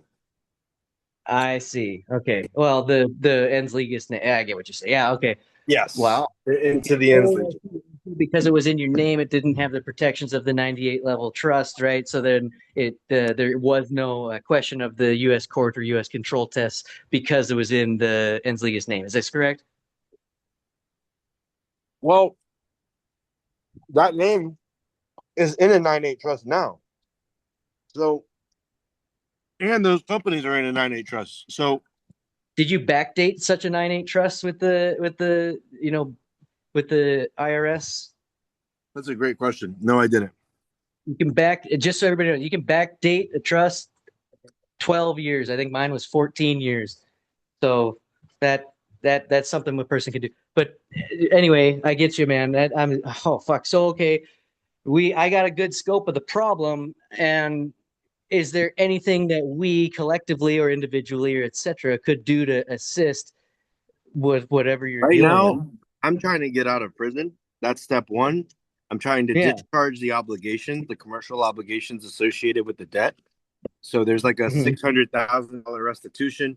There's like 3 years of probation. There's halfway house time. There's all this other shit. On with like the First Step Act and all these other things that programs that have came out, you're supposed to do 50% of your time max. I'm already over that point. They're saying that my release date is June 16th. So I have like 70 days left to go, but I'm trying to get out of here before then. I'm trying to discharge all commercial obligations associated with it and finish the separation of me and the ens legis. That's what I'm trying. Copy, dude. Awesome, Jeffrey. So, when you say discharge, are you like Trump style leveraging like a UCC1 to do this discharge of the case, or how are you? Is that kind of what you? So I was doing it with the bid bond, the performance bond, the payment bond, and the taxes. But if you have any other recommendations, I'm all ears and I'm all in. Like Trump, he discharged his 34 charges. You know what I mean? Using a UCC filing, and that's But he that's still how has the commercial obligation of the debt. What's that? He still has to pay the debt. I copy, man. Copy. Yeah, I am not the guru or whatever, the master or the authority on negotiable instruments at this moment. I'm the fucking the knucklehead, low level fucking traffic court guy, But so I'm curious about all this. I can scratch the surface a little bit, and I can have a conversation and know. But I get what you're saying, man. Okay, so if somebody else just like magically ended up paying $600,000, would they accept it if it came from someone else, or do they say it has to come from you, or what's that like? I'm not sure. It's my first experience with the criminal court. I've never dealt with the criminal court before. I've dealt with the civil court on the federal level, but I've never dealt with the criminal court. This is my first time. Gotcha. I've played ball with criminal court, but in a state venue, right? And anyway, so thank you for taking the time to explain all this to me. I want you to know that if you've seen Dude, Where's My Car? Lucky for you, I am a non-huggable man. You know, I want to help you. So Yeah. if there's any way, you got to communicate it to us, but also please do so in a way that shields us from any liability, because I don't think anybody wants to go through what the fuck that is. And thanks for showing how you can go through some of this stuff and still keep a level head and like, you know what I mean? Like, wow, dude, you're going through it. And I don't know why. Can you speculate for us as to why they're being so fucking mean about this to you? I have millions of followers on social media, Okay. and I had a group chat called Escape the Matrix where we were teaching thousands of people how to do like status correction and debt discharge and all that stuff. I'm over here driving around in Lamborghinis and Mercedes limos with diplomatic Department of Transportation plates, and I'd say Okay. that I'm probably like not one of the most non-flashy people. So, So you you're know, Andrew Tate and they hate you. I ride around in Rolexes and Richard Milles with Lamborghinis and Mercedes limos, and foreign drivers with foreign national diplomatic tags, and you know, like Yeah, I'm with I got it, my dude. So tribal documents and all this stuff. Like I'm over here swerving these people. Like So if you were to give it, I don't mean, oh, I love it, man. Yeah, it's Andrew Tate, but like even more in their face, I suppose. If you were to give us here's how I would do things differently to avoid this, what would you say to us? you keep the public in the public and the private in the private, Can you, and you don't that mix makes the sense. two. It's concise. Can you expand on that just a bit for my knucklehead retard brain? Man, dude, I'm kind of scared of the Department of Transportation tags right now. I hate being like that, but like when you drive a $340,000 car and stuff like that, like Mhm. it's I don't know, it just draws a lot of attention. Draws a lot of attention. When Um, you say tags, is that a different term for plate? Or are you getting a tag from some kind of entity and putting it on a plate? no, you just customize your plate. You just make a Yeah, I'm custom with it. plate. Yep, I got you. Yeah, So you're we saying you got customize this the plate. USDOT number on a private custom plate. They didn't fucking like the plate, and all of this ensued because of a plate. Right. Holy fuck, dude! This is all And, because, and I and got the videos. Like I can send you the videos. You're gonna look at this and cringe. Like when you see these cops hold guns to my driver's head and smash the windshield of my freaking brand new Mercedes limo with a crowbar, you're gonna be like, dude, like all because of a fucking plate. so they branded you as a terrorist. Is how Yeah, that's that's the only exactly way I what they can. did. They said I'm a paper terrorist. I'm a sovereign citizen. That's 100% what they did. I'm not any of these things, by the I way. I'm brag just about saying being this is a what they sovereign say that I citizen. am. I brag about being a sovereign citizen in the middle of oil country. Of everybody is a Fed here, Yeah. and it's fucking crazy. I guess I'm just bamboozled that you got so jammed up. So from my perspective, and I hope everybody's enjoying this still. Like again, I'm not trying to like you all got to tell me to shut the hell up if you had enough of me. But my perception is the only thing that fucked you is you had some shit in the Ensligus name. Is that correct? I don't have anything in the Ens Legis at all anymore. But I did previously, and I didn't backdate the things that I needed to backdate. And I mean, how can a 22-year-old kid know about this stuff? Like I You didn't know about this can. stuff back then. Oh, fuck So yeah, man. I'm not trying to. I'm not saying shame. Like yeah, I'm not. yeah, yeah. I You mean, know, I'm attitude. That's 27 right now. So like respect, dude. 5 years ago, 6 years ago, I had no idea. I had no idea. I mean, you just don't know what you don't know. You're not taught this stuff, right? Correctly. All right. So I'm You over here bet. just I got empathy for you, brother, and I'm just trying to, kind of vicariously, if and correct me if I'm wrong, right? Like, but that is kind of the main kernel, if you will, that they were able to perform what yeah, latches or whatever. It's that you got a loan in the Ensley just name, right, and it wasn't really even you, which is frightening too. right. Okay. Okay. Okay. Well, thanks for taking the time to explain it to me. We'll take it as a cautionary tale. You got to tell me how I can help you specifically because I'm out here running around free and I can. But like you help me help you in a way where I stay in the shadows type shit, you know. But I got a decent. Your warning is crazy how close it hits to me. In fact, if you said you knew everybody, I'm surprised you didn't come across me at some point too. And well, anyway, I'm happy that you're giving this warning, I guess, to everybody, especially me, because I move in a very similar way to you, unbelievably similar way to you. So, thank you. Well, anyway, I let's. just personally messaged you my Telegram. So if you don't mind sending me a message on there, and then I'll send you my WhatsApp number. Now, this is like I only get the phone after 6 p.m. I'm currently incarcerated. Like I got 70 days left and all that stuff. But if we could brainstorm and figure this out, there's a lot of things that we could do, you know. But for a lot of other people, not just me. You know, my time is short, and I got blessed with the situation and have learned a lot along this way. But there are people that are sitting here with 20 years, 30 years, 40 years for 2 ounces of marijuana, for guns that they never touched, like all sorts of crazy, crazy stuff. So, Yo, is it yeah, DRMZ? Is it DRMZ, by the way? yes, sir. Yes, sir. Okay, you'll get something from me. I'm just gonna send a fucking it's a guitar, electric guitar. Sure.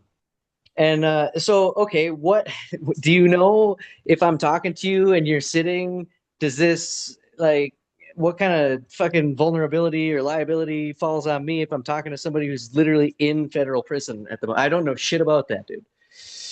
They You know, let you do this?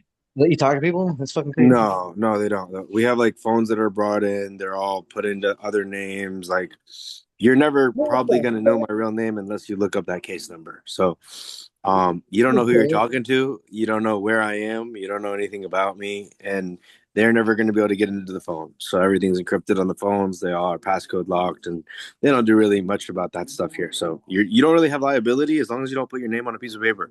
And I've hired people that have put like private bounty hunters, private attorney generals that have served judges, flown in, served the judge with their name and their thumbprint on the paper that had no fear whatsoever.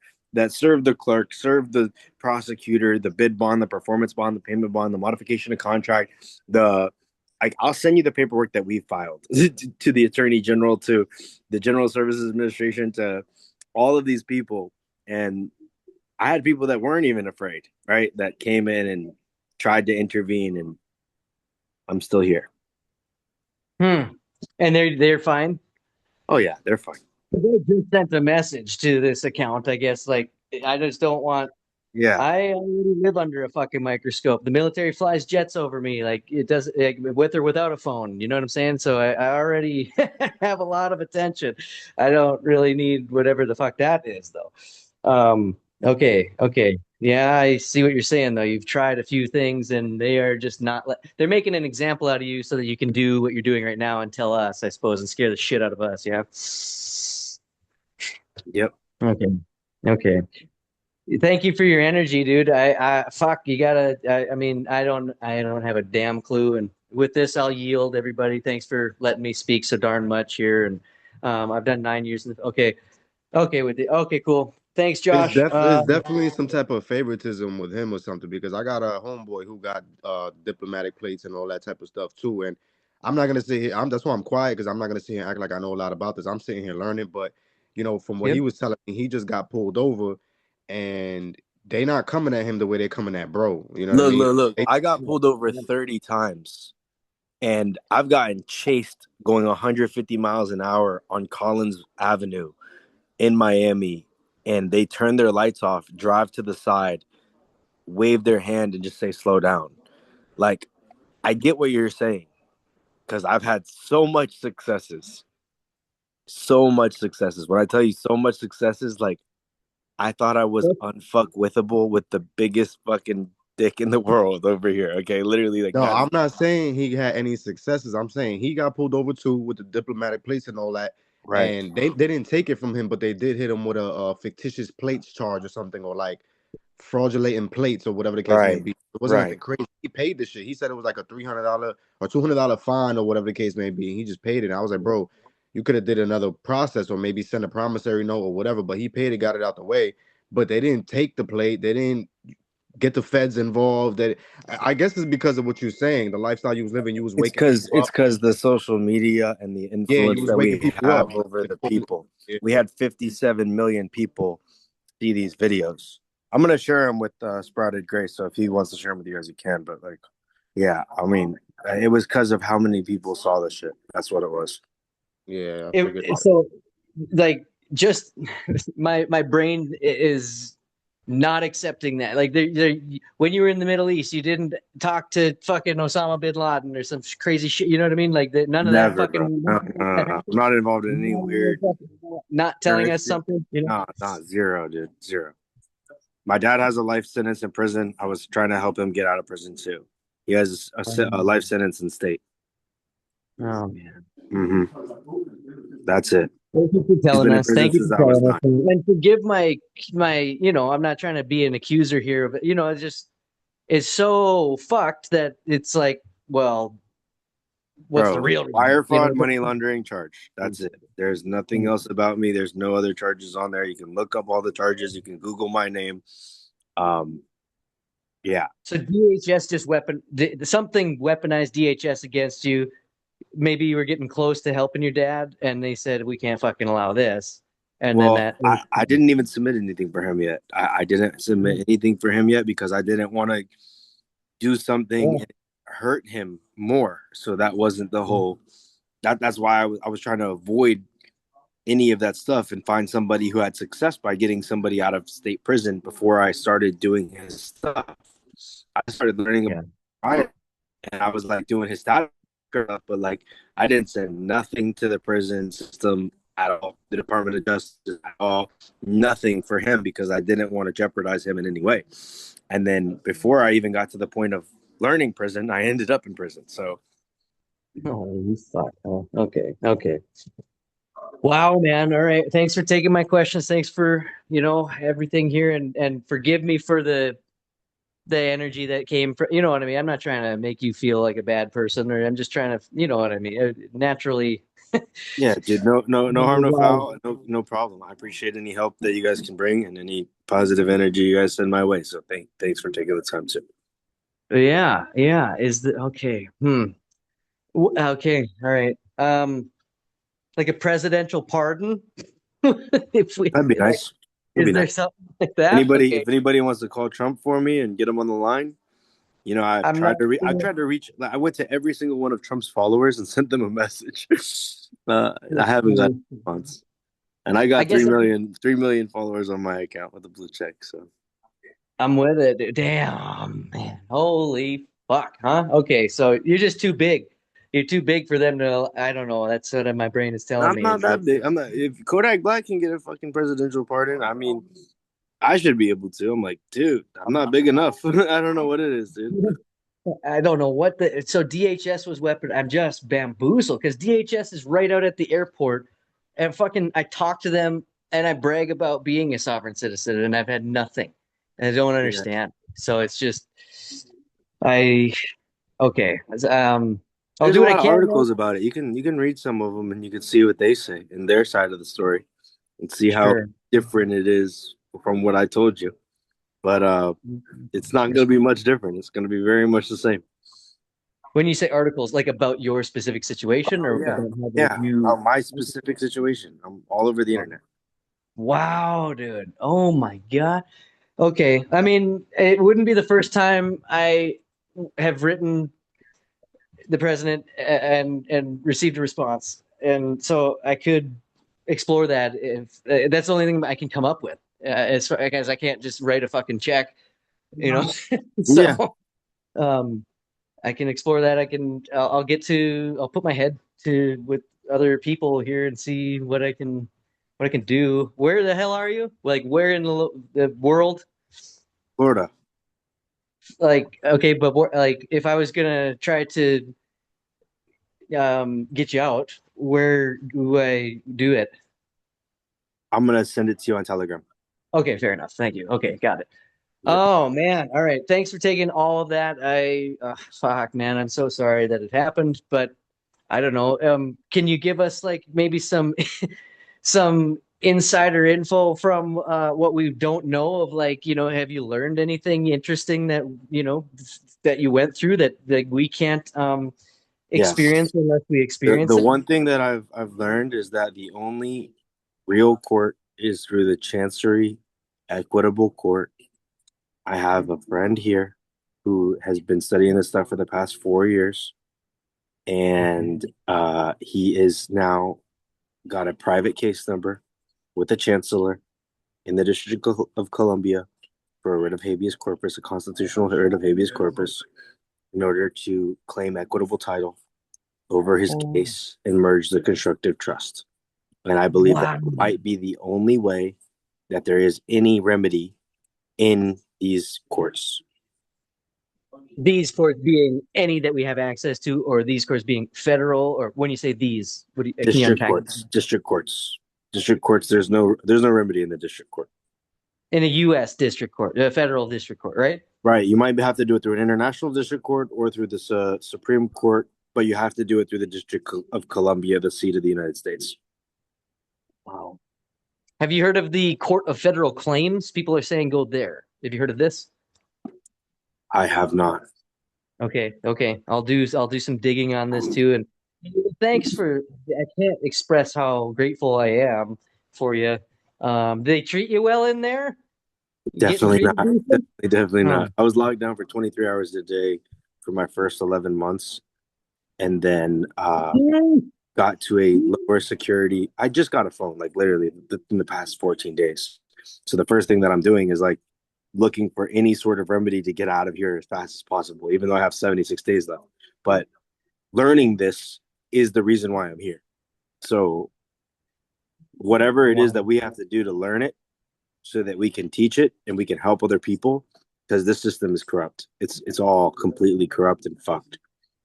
Like, it's horrible. It's really bad. I'm so sorry, dude. I'm so sorry. Oh my gosh. Okay. Are you able to get together with and take this with a grain of salt. You can tell me to kick rocks if you want, but are you able to get with people that you can like pray? And is that something that affects you, or is that not, your cup of tea at all? Oh yeah. No, we have yeah, we pray. Would you like me to pray for you? Yeah, absolutely, man. Okay.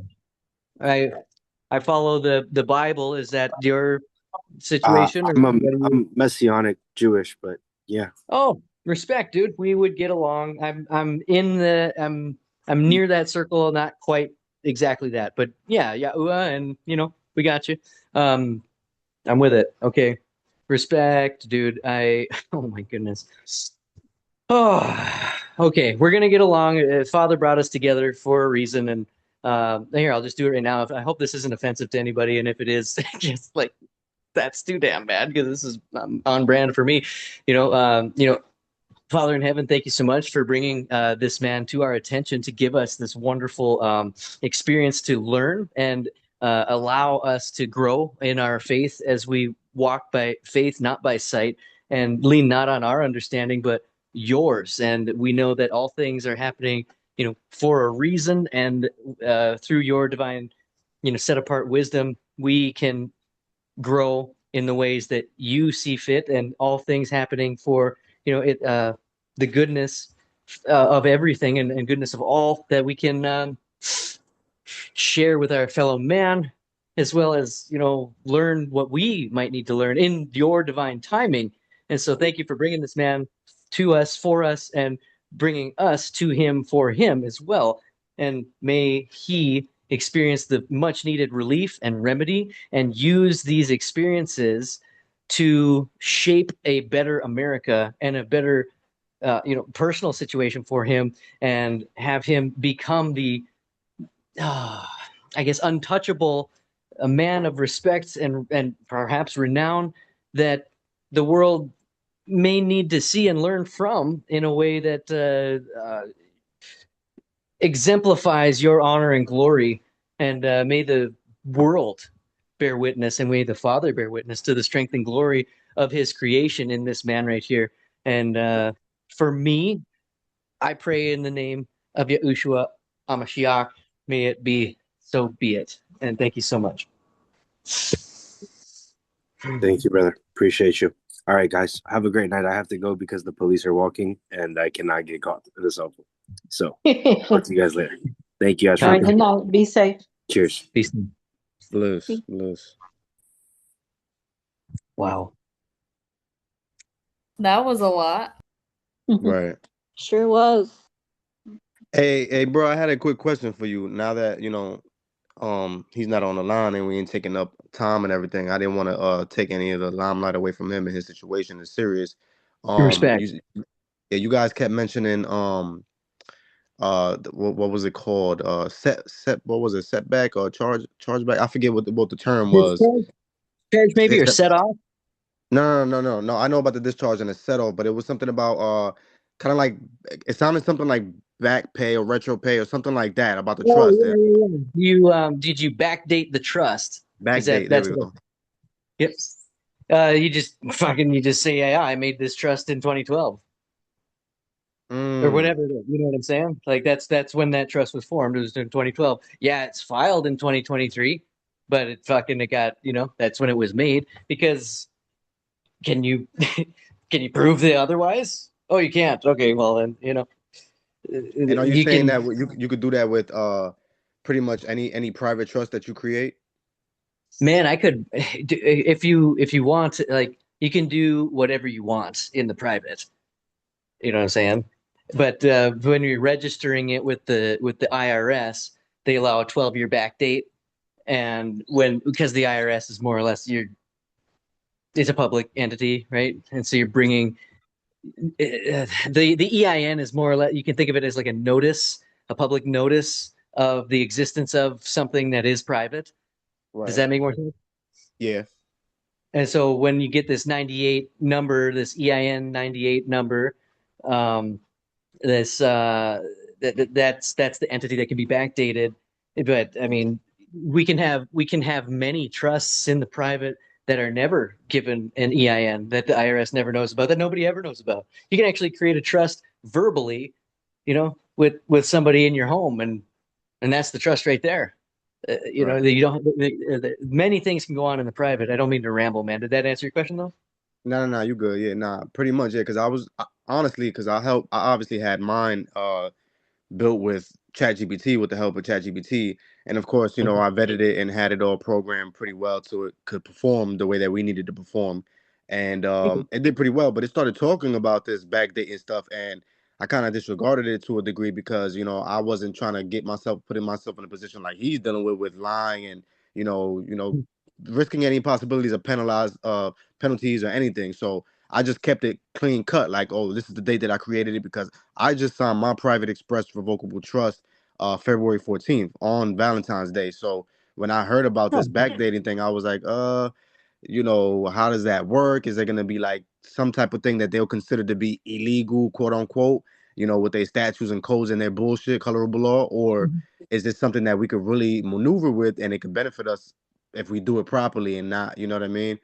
Because I know there's a difference between, learning how to administer your En's trust, your public trust, as opposed to creating your private ones. And there's a whole different demographic when it comes to that. But I didn't really understand too much how that was implemented in both sides of the field, with the public and the private, when it comes to backdating. I didn't really grasp that concept and how it could be beneficial or how it could be detrimental to anybody who does it. But I'm getting a little bit of what you're putting down now about getting the 98, the number, or whatever the case may be. My thing was, I was always told when I was doing my studies in the beginning, I've only been in this game for like around this space for like 2 years now. I'm still learning. I'm brand new.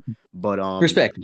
What I was told is, when you get a 98, just like that DOT, when you get a 98, that's still heavily part of their jurisdiction. So if you're creating a private trust and you get that 98 number, you just pretty much opted out of the private realm by getting that number. That's what I was told. I'm not sure. You could probably, elaborate on that or something. I'll try to speak on it. Again, I'm not the authority on the trust thing. Full disclosure, I had massive help to the tune of $20,000 getting my stuff set up. I was in the oil field. I had more money than I had time, and I was in the middle of some court stuff, and that's how I handled it. So I'm still learning. And what I did is I paid to kind of cut to the front of the line, and then I'm learning as I go with it set up, because they were trying to fucking eat me alive. You know what I mean? I embarrassed them in criminal court, so then they came and tried to wreck me civilly, and they stole all the money out of my bank account. And so I made this trust thing happen in the nick of time. That's how it went for me. Anyway, so um, it's I'm not the guru or the master on it. I can try to speak on it though, right? I see that you're saying that the 98 level trust puts it into their jurisdiction, their quote unquote who is they, I guess. When you say they, Well, are you you know, implying the United States? the elites, the ones, the creators that be, the ones who's in control. Okay, the United States, the 98. If you've set it up right, and you've got a trustee outside of the Canada, United States, the United States territories, etc. Right, that makes it so the trust doesn't pass what's called the U.S. court. I would have everybody write this down and research it with the fallen angel demon technology AI, right, and see what you can muster up with it. But it's called the U.S. court test, and then there's a U.S. control test. Mm-hmm. So yeah, maybe the child eaters want to assert that they have jurisdiction over a 98 trust because they made such a concept of 98 trust, right? But it doesn't pass the U.S. court or the U.S. control test if we've set it up in the way I just mentioned. So there goes the United States jurisdiction and all of its subsidiary corporations, state of, municipality, or city of, or whatever. You know what I'm saying? So that is, how that would go. I don't see it being in any jurisdiction. Okay. But this would be a GRAT trust, irrevocable also. So this is that's the angle that that's okay, because that's the difference right there with the irrevocable, revocable. And I have a revocable trust that I had created, Private Express. And according to my understanding, that's pretty much a grantor's trust because it'll be tied to my social still because I don't have a 98, right? Copy. Yeah, I would befriend somebody, fucking like South America, or like he was saying, Middle East. That's or where China, some place that's not where you can't have a trustee is in the United States, and they view the states as part of the United States, even though we know it's outside of the 10 square miles, all that, what I mean, blah, blah, blah, right? But if it's in one of them states, they still are going to jam a person up, or a man up, or whatever. They could jam a guy up, a gal up. If it's in Canada, that won't work. If it's in the Virgin Islands, or those Guam, any of them places, them territories, that won't work. Maybe Mexico, you find a trustee down there. You got to start getting branching out internationally, so that you can operate internationally truly, right? I think what happened to Homeboy is he was operating internationally using, unbeknownst to him, something like it sounded like he did everything right. He just didn't backdate. That was the only fucking thing. That was the only way that they got him. That's the only thing I could think of, right? But anyway, I hope that this was helpful, and I think I've talked myself into a circle, so I need someone to help give me the direction again, or whatever. I hope this is helpful, dude. Nah, yeah, you good, bro. Thanks. I'm taking heed to everything that's being, relinquished, and I'll take bits and parts, and I'm gonna run with it and do what I gotta do on my end. My thing is, I'm real, just like you. I'm real cynical about, other people telling they testimonies about certain things, and like, you could only take certain things with a grain of salt. So I don't blame you for the whole line of questioning that you was doing, the old boy. It's just more or less, I'm kind of thinking the same way, but I want to learn how, like, I'm still stuck a little bit on the full aspect of status correction. Like, I'm doing certain parts so far. I got as far as establishing my UCC1 with New York. That's where I was born at. I haven't done any of the authentication process with the birth certificate or anything like that. I got the exemplification and all that, but I'm still at the beginning. So I'm Yeah. more. I'm not one of these idiots who think that, you know, because I did my status correction and all that, I got all this set up that I'm gonna be able to just, you know, withdraw funds at the damn ATM for my you know, Social Security. No, I'm not that. I'm more or less like exactly what we talked about at the beginning of when I first joined this call about, you know, like how old boy was saying, getting as much money or whatever people perceive to be money as, whether it's gold or silver, or just getting ourselves set up and being tax exempt and being free. That's my goal. And if anything else comes with that, that could be beneficial to the cause, then cool. But I just want to be Yep. able to learn how to fully discharge debts, offset debts, whatever the case may be, live free Yep. according to the way God intended, and that's it. And then if I could, you know, learn more about promissory notes and, you know, discharge debts to be able to get loans and without ending up in his situation, then I would love to get more money and do all that fly shit. But I'm not so Yep. focused on it. My focus is on not getting kidnapped by them. You know, them telling me that what I'm doing with my private place is fraudulent and all that. I want to be able to be exempt from all that. That's the first step. I'm with it, dude. I think here's a resource for everybody, and I would love to if you got time tomorrow, 7 p.m. Central or 8 Eastern. Whatever, you know, I'll be talking on this type of stuff tomorrow. I'll scratch the surface, and I'll do it every week, right? I'll be doing status correction and court procedure every Wednesday at 7 or 8 7 Central, right? And one resource if you want to, you know, jump to the front of the line is the book. It's called The 0%. The big red book. Duval Day is the author. It's a pen name, and it's a great book that tells it starts with like some of the history of America, and then it shows step by step how to set this thing up. And you can cross-reference maybe what you've already done. It's a great resource for you, is all I'm saying. They've also got but it's going to be something that's competing with One Nation, just so that we're familiar.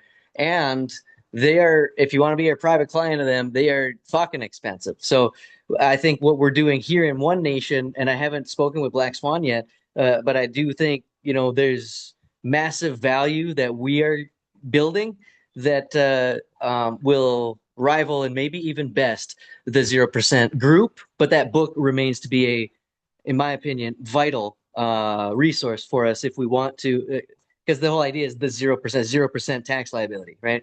And it's against my religion to contribute to genocide or whatever. So I needed to find a solution, and that is what I found. So that's how I'm living right now. I don't use the ens legis at all. What's the name of this book again? It's called The 0%. It's blood red, and it has the picture of the Capitol building of the United States on it. You can't miss it. Duval Day. And I hope that that's helpful for anybody. What is bro's name? Because I keep on calling him Taboo. Like what's his name? Is it Johnson? I got you. Yeah, I call him Johnson. You know, I don't know if you're familiar with the whole idea: the first shall be last, and the last shall be first.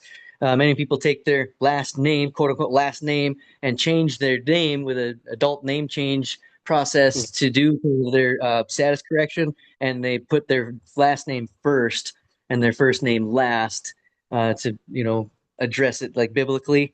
And so I call him Johnson. That's what I call him, right? He has asked me to call him that, so I'm respecting that. But nah, I only bring him up because to piggyback off what you were saying about the book and the status correction. I'm gonna keep it a buck with you. I've been using the Ultimate Guide to Freedom PDF, and that's what was kind of my little mini guide to the steps that I needed to take in regards to correcting my status and doing all that. So okay. I'm not sure, you know, if you have any type of what's the word to use, any type of insight on that, you know, if there's any pros and cons or a better direction.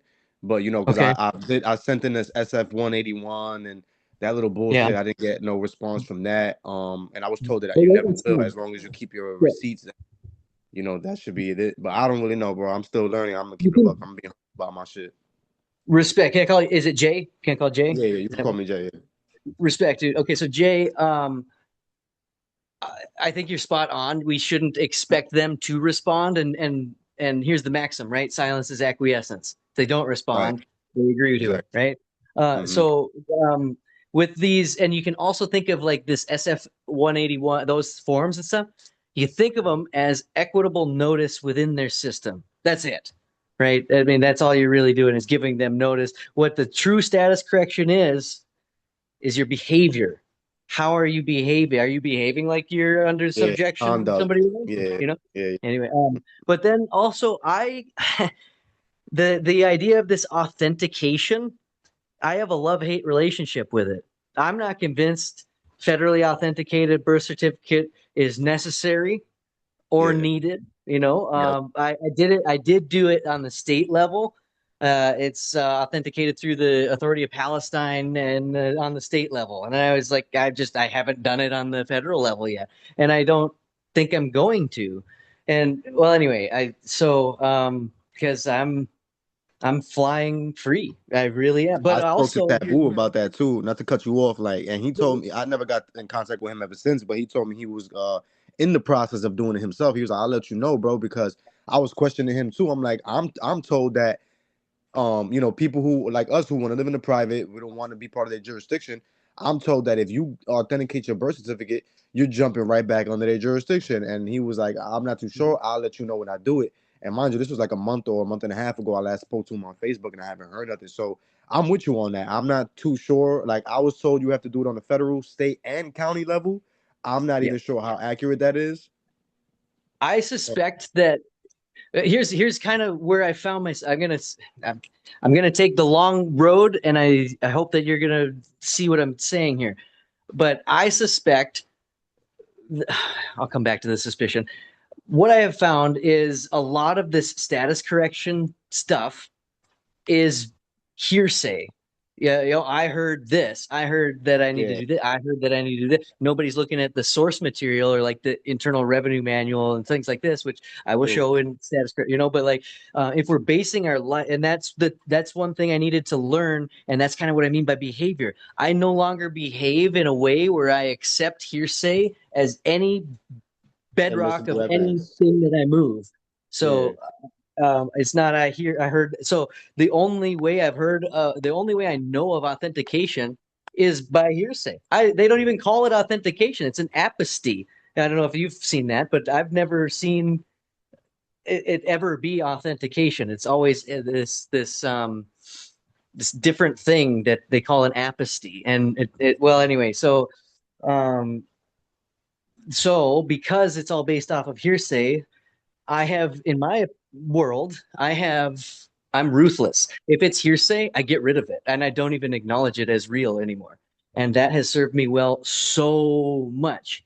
And so here's my suspicion is that this thought of authentication is actually producing bonds for the state, for the county, for the nation, right? Or the United States.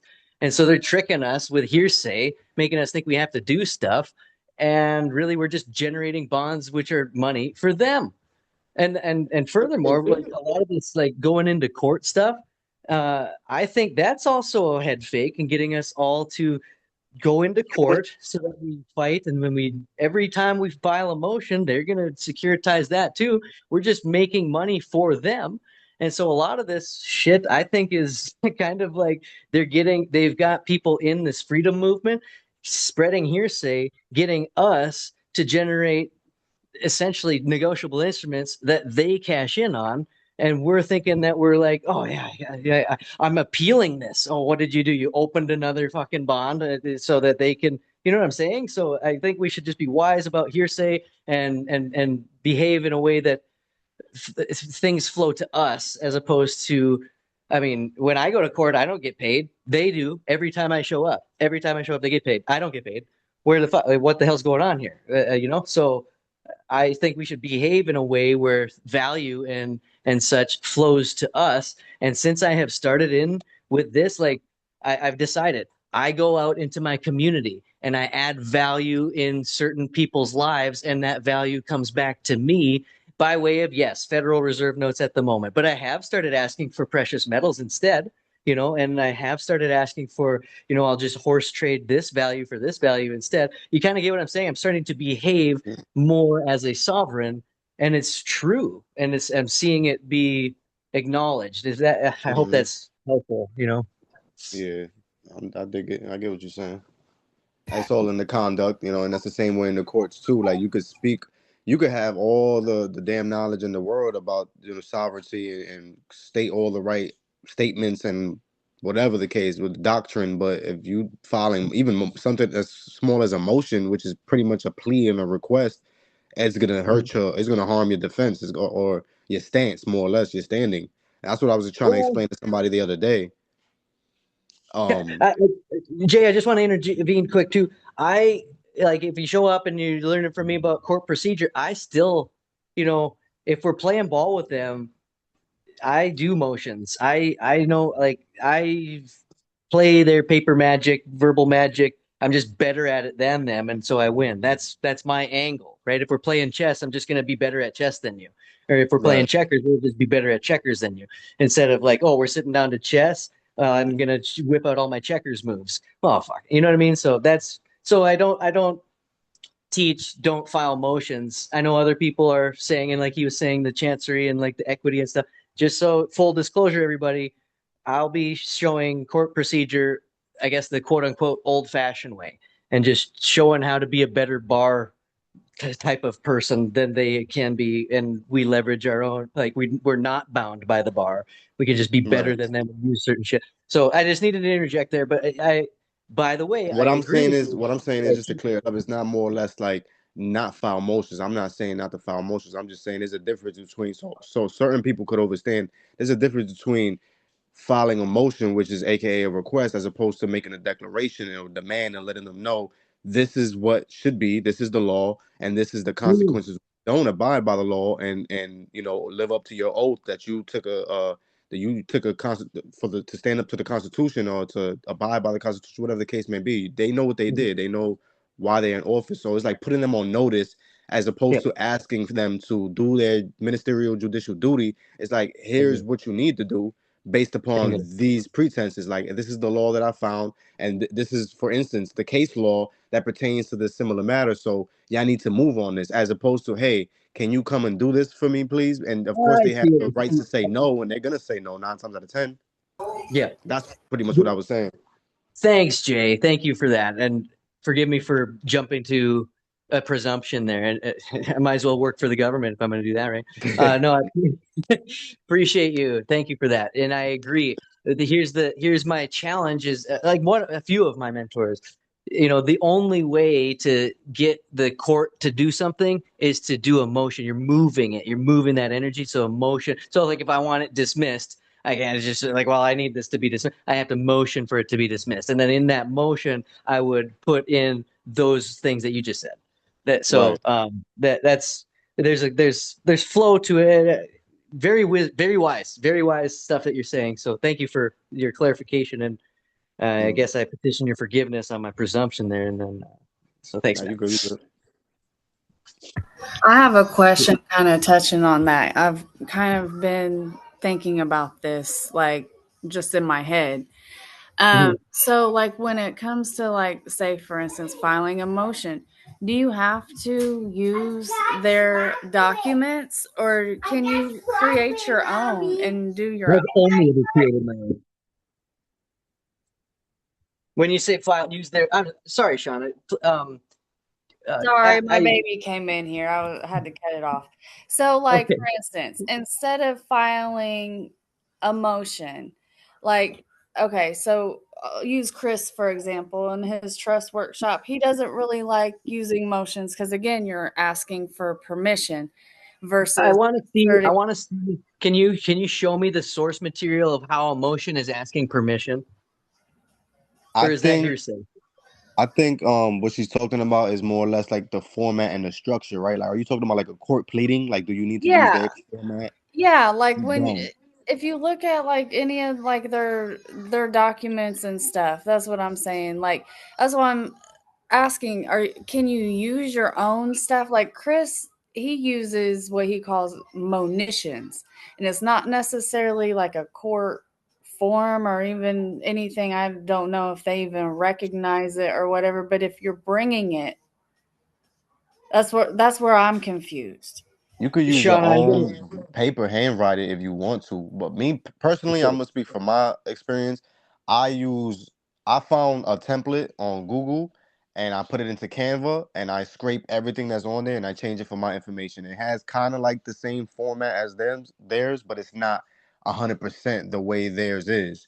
You know what I mean? But it has the little line at the top and the separation from the case and the ens legis and the state or whatever the case may be. But you don't have to use their court documents, let alone people who are sovereign and want to live in the private. They go against that anyway because that's all their ballpark. That's their jurisdictional statutory type of framework for their documents and stuff like that. So you don't have to follow that.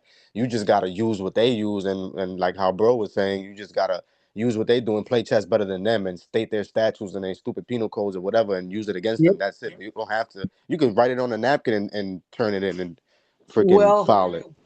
while I agree with you, I've noticed that there are rules of court, and they're going Yeah. to reject certain things on technicality. So I'm going to answer Shauna, and I respect you, Jay. I agree with you. However, I've had things rejected based on bullshit, and so I've learned that okay, if they're gonna value form so goddamn much, I will follow form, but the substance is going to blow you out of the water dead. And that's Mm-hmm. kind of how I've come to be. And so, Shauna, I want to just directly answer. When you say, do we have to use their forms?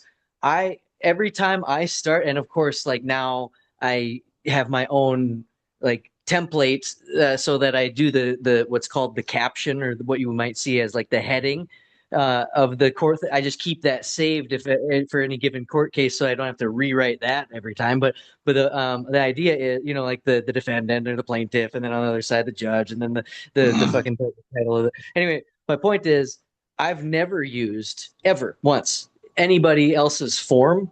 I start with a blank Word document, Microsoft Word document, and I craft it from scratch. Does that answer your question? As far as like using their form, I've never used anybody's Yes. form. Yes, but even deeper from their form, it's more so um like a monition. If I don't want to call it a monition, but I want it to do basically the same thing, but don't want to give them the ability to be able to say no, you can't. More like an affidavit. You get what I'm Okay, saying? Because like they can't say no to an affidavit, really, can they? here's the okay. Are you talking about a federal venue or a state level venue? I mean, I guess either. Okay, well, they're dramatically different. So, and the reason I say that is because the state level venue, in my opinion, from what I have found, it is simply organized crime. And so my mentors have shown me how, like, there is no predicting criminal behavior. So if you're asking me, like, is there a way that I can assert something to organized crime gang that forces them to behave in a certain way based on what is written on the paper? I mean, what do you think?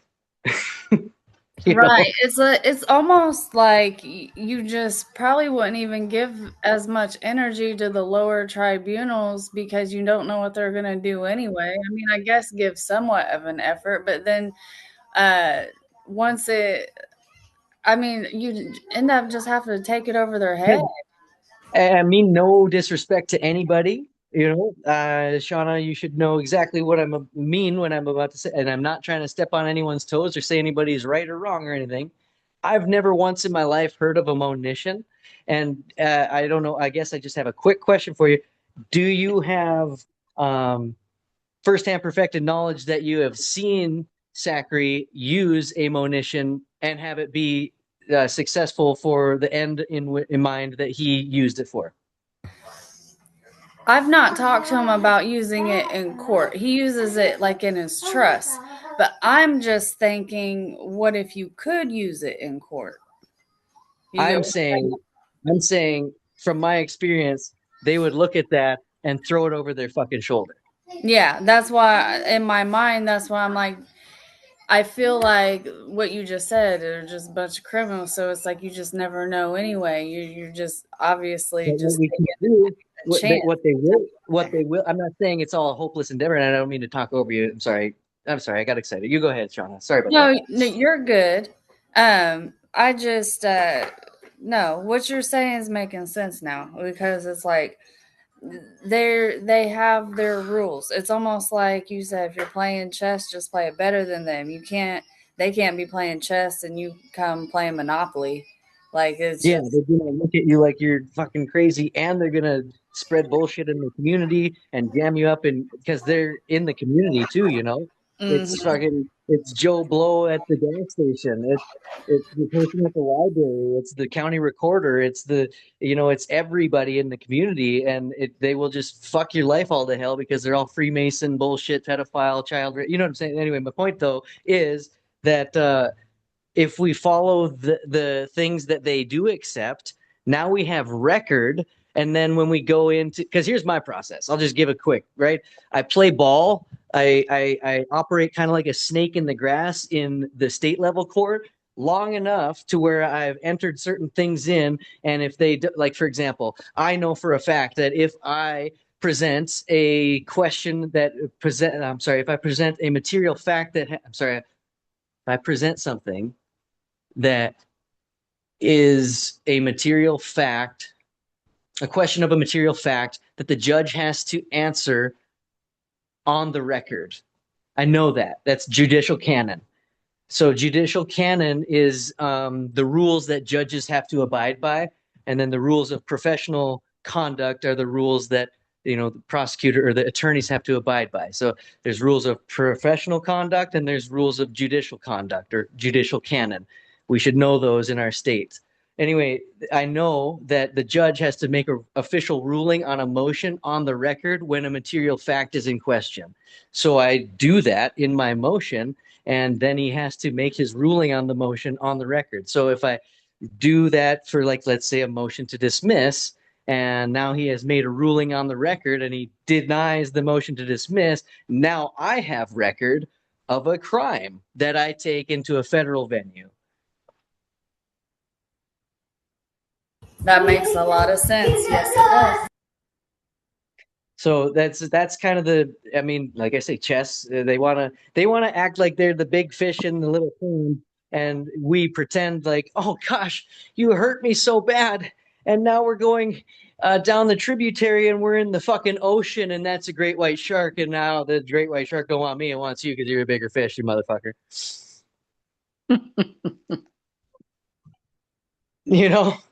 So that's how I play the game. And it's been very effective. So that's anyway. I hope that was helpful. Yes, Thanks, man. And I think this might be a good little opportunity for us to do what. Remember, we were talking about the lawful team and maybe helping people with some cases and stuff. Like this might be a good little first case. I agree. Yes, and then we can go. I should have asked him, but I never did. But everybody on this call, there is no excuse ever to be dealing lawfully. I'm sorry, in any kind of legal sense in a state level court.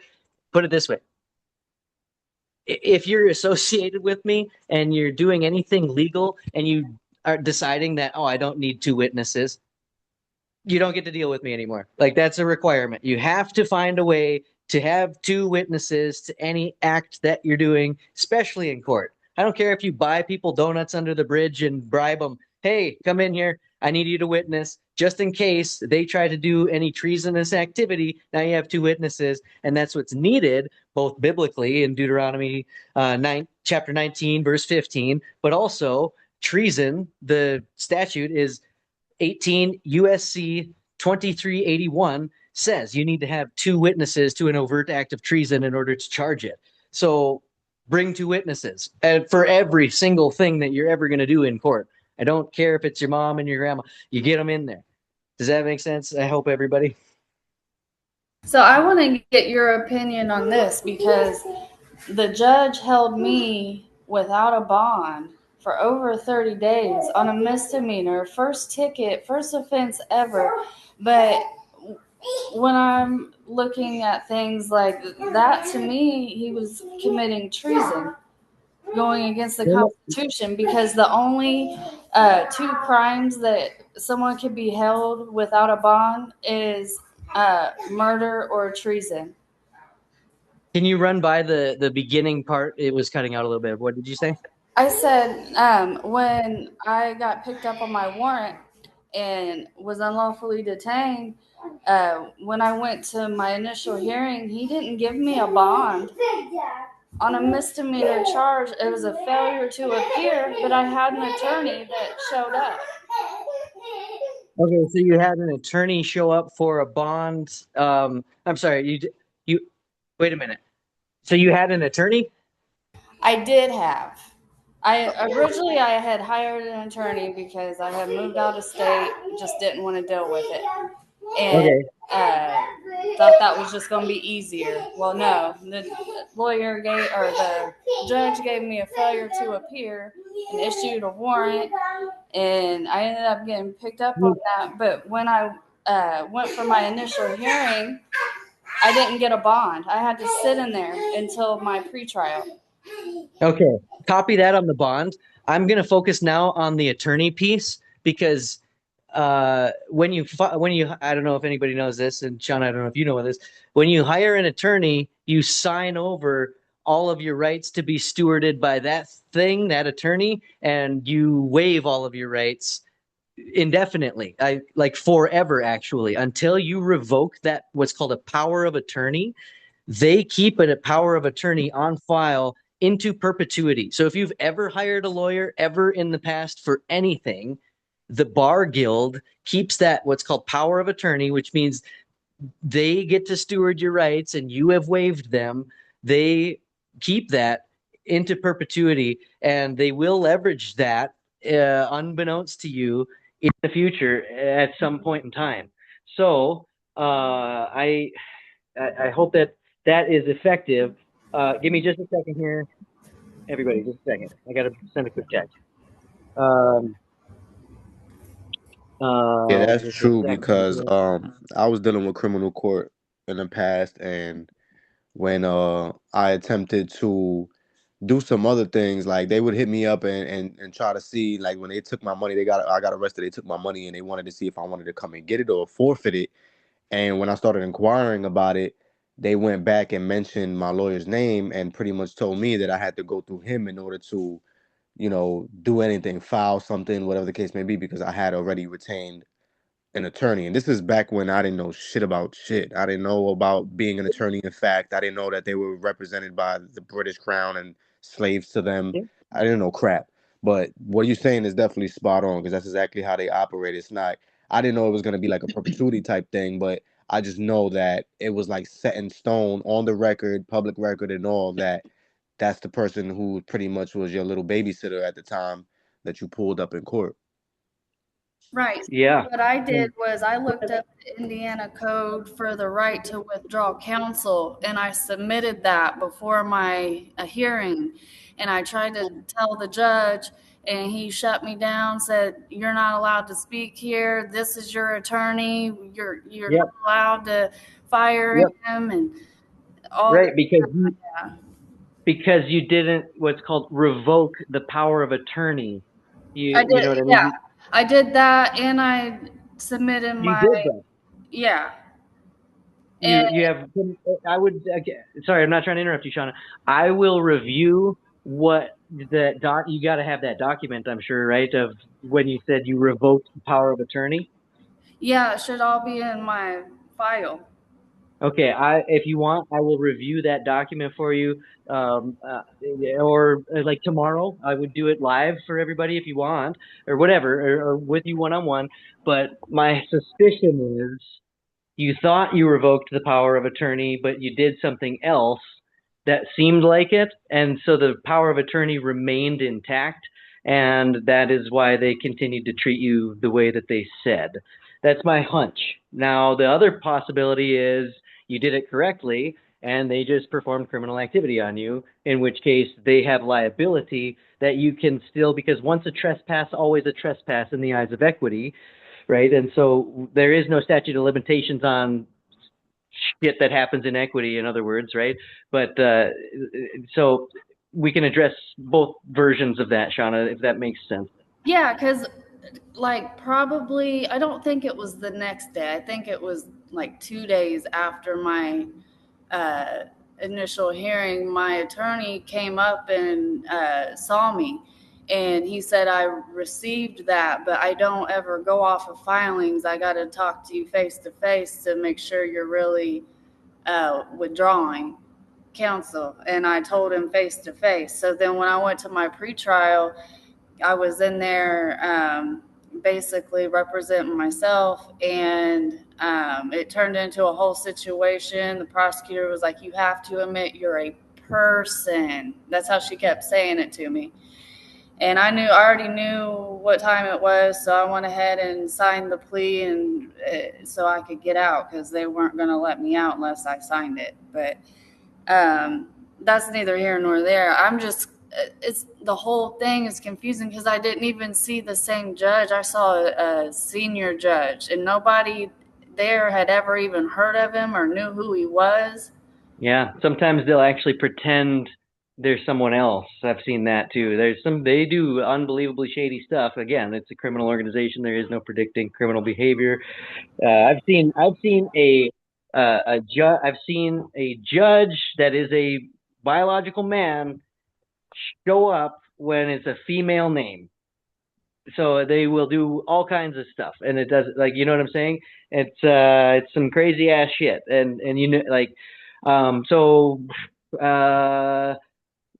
I guess I can only just sit and speculate here, but of course we know it depends on the situation, right? I mean, sometimes it's best to sign the thing because you got to get back to the matter at hand with your family and things like that. But you know, if we're not in that situation, I am of the opinion, like, I long ago decided these people are going to have to kill me, because I'm never going to agree with anything that they ever come up with, ever. And now I'm treated with a dignity and respect that I believe I deserve, right? But no, that's right. you know, so anyway, Shauna, I'll evaluate your power of attorney situation. It seems to me they had power of attorney, or they were just trying to hypnotize you into identifying as the person and grilling you as such. Yeah, because she came up with the plea deal. She was like, okay, time served, blah, blah, blah, or you can take it to trial. I said, well, I'm going to take it to trial. And the look on her face, she was like, what? She's like, but you could get out today. And I was like, it's fine. I'm still going to take it to trial. I had all my stuff written and everything. I went up there. I couldn't even get 3 words out. They kept interrupting me. I already knew what time it was. So I just played the little game. And what do you mean? Can you unpack that a little bit? Like, it sounds, because when you say what you just said, here's what I'm hearing. I had it all figured out. I had my decision made, and then they intimidated me enough to where I changed my mind. Exactly. They were going to keep punishing me, just like I was punished without the bond. They were going to make me stay in there till my trial date. And, you know, I wanted to get out and see my kids and live my life and get back to work. And, you know, I was like, you know what? I can rescind any contract at any time. I'm just going to go ahead and sign this, and so I can get out, and I'll deal with it later. And that's where I'm at. So basically, you were coerced. Yes. Yeah, that was my next question too. Like, yes, they literally told me, they were like, you have to admit you're a person. Right. That's how they were telling it to me. Like, that she knew in her mind. She was like, oh yeah, she's one of them. So I didn't even want to cause any issues or anything. I was just like, I'm going to sign it and get me out of here, and I'll deal with it on the back end. Can you tell me exactly? I'm not real quick. I'm not exactly sure how much weight this has, but like, did you just sign it like regular, or did you endorse it in a like private fashion, like as No, a trustee or something? I honestly just signed it because like I have been through so much at that point. I was just like, get me out of here. Okay. So this unfortunately, Shauna, I'm not trying to hurt your feelings, okay? But if we're gonna play in this game, we have to consider every angle because they are going to do every single thing.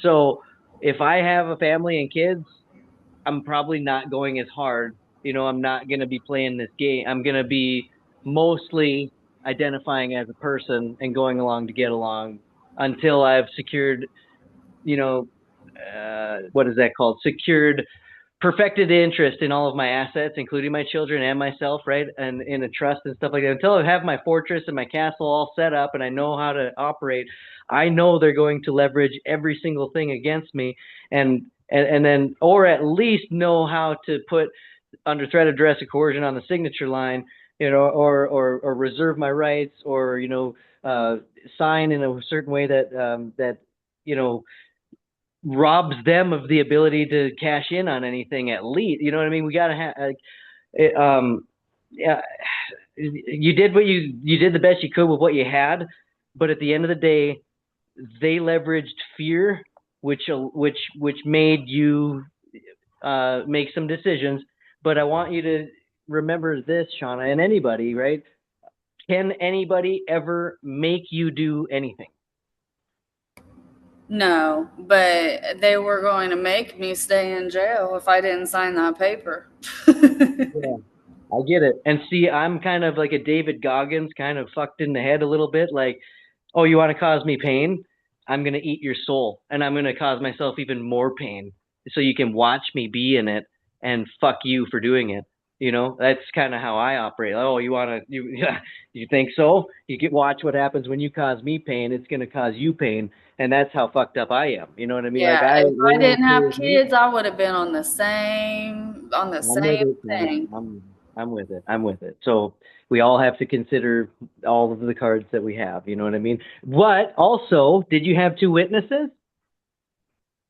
As far as what, in the courtroom? Yeah. No, I was in there it was me and I was on video court, actually. Okay. So you get what I'm saying. You get what I mean? And I don't mean to be like I told you. You get what I mean? Look at how smart I am over here, right? Fucking, hindsight. Shit, I had two witnesses. That shit didn't make not 1 ounce of a difference. But I get what you're saying, though. I agree with you 100% with the eyes of equity and in the Bible and everything. But that shit did not make a difference. I feel like I did almost everything. And mine was just a minor traffic ticket that they managed to fucking round up to a misdemeanor, basically due to the nature of the speed, quote unquote, like they say. And I, kind of like her, I ultimately ended up pleading out only because of the simple fact is, like, I'm in the process of moving. I'm not dealing with none of this bullshit. But they gave me kind of what I wanted. I practically beat it because it went from a $313 judgment and, points on my license and insurance and all that bullshit to zero monetary value or punishment, and they just amended it down to unlawful use of equipment, improper use of equipment. And I was like, fine, you know what? I'm gonna play out to that. I'm gonna take that because I'm not trying to be hearing, oh, you're gonna be held in contempt if you keep on. Because I was standing on my rights. I was doing what I had to do, and they called it sovereign citizen theory and all this bullshit. And I objected to it. I objected to that, and the judge was like, "Oh, don't talk when I'm talking." But I just wanted to put it on the record that I objected to that bullshit you just said. Ain't no sovereign citizen theory. You know what I mean? And I stood on my ground, did what I had to do, and I even sent in a promissory note and everything. And I believe that is the initial reason why they decided to change their angle, tuck their tail a little bit, and offer this bullshit. But I did so much work, put so much filings in, and gave up the promissory note to settle the matter. And that should have just been a dismissal. So I feel like they violated my rights even more with that too, because they kept the note, acquiesced, kept the note, and I'm sure they used it, but they didn't do what they were supposed to do by dismissing the case, because I know the DA was going to be held liable if she did, and she didn't want to. So she just offered that. I'm with it. Jay, you said having two witnesses didn't do shit. It's not going to do shit in their venue. What you're doing is you have two witnesses so that you can now open up a federal case on them with two witnesses where they're the Right. defendant and you are the claimant. That's why we have two witnesses. We don't have two witnesses because it's going to magically change their fucking behavior. No, it's not going to. But they've witnessed now the crime, and now we go after them no matter what happens to us because we have two Instead of witnesses. by ourselves. Yeah, it makes more sense. Like I get what you're saying. That's fire. You get me? Because you got So you got the we people, you gotta got the do. people and the members of the public behind you, and there's family or friends, Dude, whoever you brought. So yeah, that's what I did though. I had them sign witness testimonies, and I put that on the record too. And I already have an active tort claim and a federal civil suit that's pending review right now in the Middle District. So Oh, good. yeah, I could definitely Man. use what you're talking about right now to my advantage because both of my witnesses, one is my girl, one is my mom's. And then I had one of my homeboys from this area who I met, who I've been teaching about this stuff we've been talking about all day. He came with me too, and he signed a affidavit, a witness testimony that I put on the record. Respect, dude. Hey, check this. Okay, if you're that far, I want to drop this for you too, and anybody can get this too. But Jay, I'm talking right to you, bro. Check this. First of all, maybe you know this, and so maybe it's not gonna be so profound. But when I discovered it, I was like, holy, you're kidding me. Anyway, so are you familiar with what's called a qui tam action? QUI space TAM. Nah. Okay, check this because I hope you're sitting down. Okay, what you can do is if you witness a crime, a federal crime, mind you, if you witness a federal crime anywhere in the world, you can file on behalf of the United States itself as the plaintiff, and you can litigate on behalf of the United States. So you can be the United States against any fucking thing that happens in this country and file a federal claim on behalf of the United States and leverage Title 18 as though you are a federal prosecutor. And then you do everything, right? You get all the evidence, you make that case immaculate, you file it with the DOJ. If the DOJ takes it on, if the Attorney General wants to take it on with their deputy attorneys or whatever, then you get 15% of whatever happens, But if they say, you know what, we're not going to be doing this, you can litigate it yourself on behalf of the United States and get 30%. And that's called a qui tam action. So that's another reason we have two witnesses, because we can file, 1983 for ourselves. But if we want to leverage other things, we can actually do a qui tam action where it's not us as the plaintiff or the claimant, it's the fucking United States itself. And that has some power. You know what I'm saying? Yeah, I never heard about that. That sounds fire too. I would prefer, hell yeah, I would definitely prefer to bring it to them and let them give me my little 10-piece because I'm not that fly with the litigation. I'm just getting into it. I'm just learning, having these conversations with people and reading a little bit of the PDF books that I got, even some of the stuff that I got from Taboo's Google Drive that I got access to. It's a lot, bro. I'm not ready for that chat. It's hard enough just me presenting myself when I presented myself the other day. Like, and they were coming, they do the same thing they did to Shauna. They don't let you speak. You go in there with a whole motherfucking script in your head, ready to go, and then it don't turn out the way you thought it was going to at all. It'd be crazy. But if they do that, that's a violation of Fifth Amendment. Get that on the record. Oh, it looks like my due process of law is being violated. Do I not have a right to be heard? It doesn't seem like it, so let the record reflect that my right to be heard in the due process is being violated immediately as we speak in this supposedly honorable court. Thank you very much. Interrupt their ass and get it on the record. Fuck you if I can't speak. Are you kidding me? Suck my, whatever. Listen, exactly what you're talking about is exactly how I'm about to start coming and punishing them. The only reason why I didn't, I'm not even gonna hold you. First of all, it's my first time presenting myself, but secondly, like I said, I'm in the process of moving and everything, so I was kind of treading lightly because when I would state things for the record that really mattered, but then when they be like, "Oh, shut up" or whatever, I'll be like, "You know what, you got it," because they'll hit me with the, if you keep going, I'm gonna hit you with contempt, and then I was like, why would you threaten contempt if I'm literally just answering your question? Well, because you're being argumentative, and Well, according to my understanding, this is what law in this courtroom pertains to. Like arguing, you got to argue your defense and all that, but they don't let you say nothing. As soon as you don't even have to say I'm the living man, I'm the living woman. Like most of us are doing our due diligence, and we're packing the record with the most prevalent things that we could, and they read that shit. So as soon as you come into court, they already know, they have you marked already as a sovereign citizen. Maybe not on record, or they may not have filed you as a vexatious litigant or nothing, but they know, all right, this one knows some shit, so we're gonna treat him a certain way. So they just completely shut down my shit the whole time. But one thing I could say, at the first, I believe it was the prelim, that judge, when I walked up to the bar, I did not pass the bar. I didn't want to, and she was like, "What's? Can you come over here?" And I was like, "No, ma'am. You know that it's not lawful for me to pass the bar. I'm not part of the ABA. You know what I mean? I'm here presenting myself, and I'm here under fiduciary administrative capacity only." I was like, if you acknowledge my private stance and my capacity in which I'm operating under, then I would be more than happy to pass this. And she was like, yeah, I would acknowledge it. So that was kind of shocking to me. I didn't think that she was going to do that shit. So I walked around the bar and I sat down. But Yeah. afterwards, it felt like I should have never did that. I should have stood behind it and stood on my ground, because what she did next was crazy. She just went straight into trial. I was like, what the hell? Like, how you just going? And then she just started shutting down all my arguments. I was making jurisdictional arguments. I was making I brought up the GSA bonds and all that fly shit.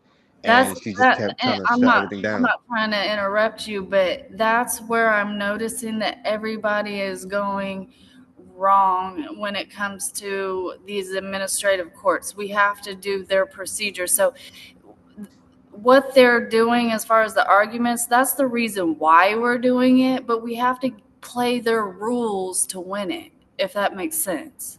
Right. So, like, people that are going in, I'm sovereign and this and that, and yes, that's all true, but we got to realize they don't recognize that stuff. It's like taking the rules of, like I said, Monopoly to a chess tournament. They're going to be like, what is this? It's foreign. Yeah. I agree with Shauna right now. So There that's is, why we have again, to play their rules, but we again, have to do it better than them. To a yes, the degree, behavior I could piece. agree a little bit, because like you still have to put things on a record, so that way if you have to appeal it, you have already established the record and you built your record. So when you bring everything to the appellate courts, they're gonna be like, okay, he did or she did what they said what they had to say, or put it already out there. They'll notice. So this case should have already been dropped a long time ago.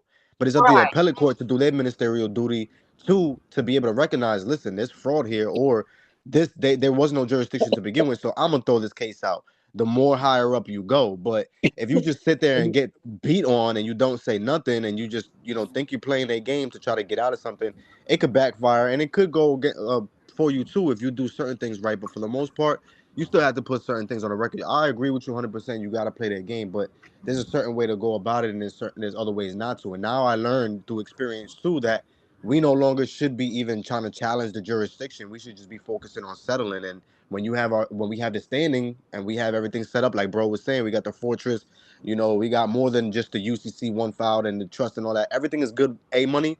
We should just be worried about settling and getting the hell up out of there instead of Exactly. arguing jurisdiction. And that's why I'm so intrigued by the Four Corners rule, because I feel like, why are we even stepping foot inside of their jurisdiction and by going into their venues? Just write it out on paper. That creates your own court, ecclesiastical. Yeah. So, okay, I got to jump in again. I'm seeing it happen right before our very eyes, right? Our behavior is our status correction. I can point to state level statutes here in North Dakota. I can point to federal rules of evidence. I can point to state level rules of evidence. I can point to judicial canon, the rules of professional conduct. I can point to rules of civil procedure here in North Dakota. I can point to all of these things, right? So I can see the source material for things that I will do, right? But when I say something like I'm a living man, I've never seen once any source material. The only way that's come up is through hearsay. So I'm not using hearsay to behave, especially in court. That's kind of what I'm saying, you guys. Like when our status correction is how we behave. I'm not going to put on record certain things that they're not. I'm not going to play Monopoly in a chess game because I know the rules of chess. And I can point to the rules of chess. Yeah, I saw this video over here, and this guy said this, and I heard this. I'm not going to base my life on hearsay in any fashion. That's kind of what, if you hang with me long enough, you're going to see that's how I do things,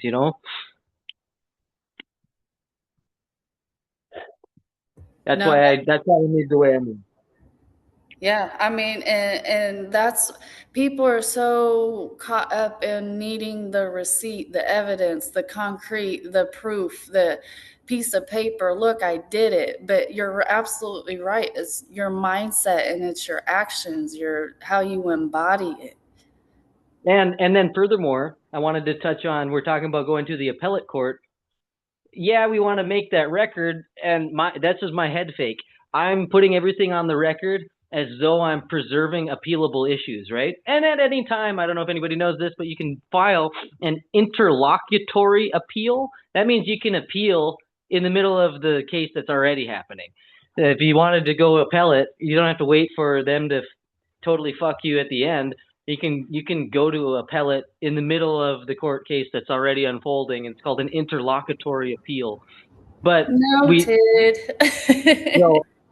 but if we don't want, that's not what I do. Again, I head fake them. I'm doing things that make it look like I'm preserving appealable issues by filing objections or by declaring objections verbally or by saying, hey, let the record reflect the judge is not exhibiting good behavior per Article 3, Section 1 of the Constitution, and is therefore, in violation of his oath right now. Thank you so much. Right? I like those kinds of things I can put on the record, but and I do it as a way to for them to think that I'm gonna go to the appellate court and give the same thing that's paying them, right? The state level. I'm giving the idea that, I'm just going to give them more money by appealing this, but really I'm creating a record that I bring into a federal venue that they don't have control of. And then, holy fuck. Yeah. My goal now is really to set things up in a way that, because I've been, like you say, I can't continue to go off of hearsay, but I'm doing more research on how to put myself in a position to do what people been talking about in regards to not showing up or endorsing the ticket or whatever paperwork they send in the mail, endorsing it and send it back and tell them, put in a cease and desist with it or whatever the case may be. So we don't have to show up. And like she said, not going in their four corners, not going in their jurisdiction in general, because, sometimes I've been hearing people say too that if you pull up, that's already giving them jurisdiction. But then again, according to the maxims of equity, you have to actually have a meeting of the minds to even consent to the jurisdiction. So not just pulling up is jurisdiction, and not just having a license is jurisdiction. There's certain things that's called invisible contracts and fine print and things, non-disclosures. So it's like, how can they really say that you gave them jurisdiction by just pulling up? But my goal is just to figure out in a way how to, how bro said, he got called and they said that there was a warrant and all that. I want to rebut that. I want to be able to shut all that down, because I know there's ways that you could just pay and get a warrant taken out, like a bench warrant or whatever, any type of little warrant. You could just get it, whatever, because they want their bread. But more or less, I want to be able to endorse that thing right, send it in, whether it's via registered or certified, whatever. I want it to be able to just be like, all right, yeah, he's not coming, or they're gonna close the case out. And I'm hearing that there's so many ways, like Joe Lastucci, however you pronounce his name.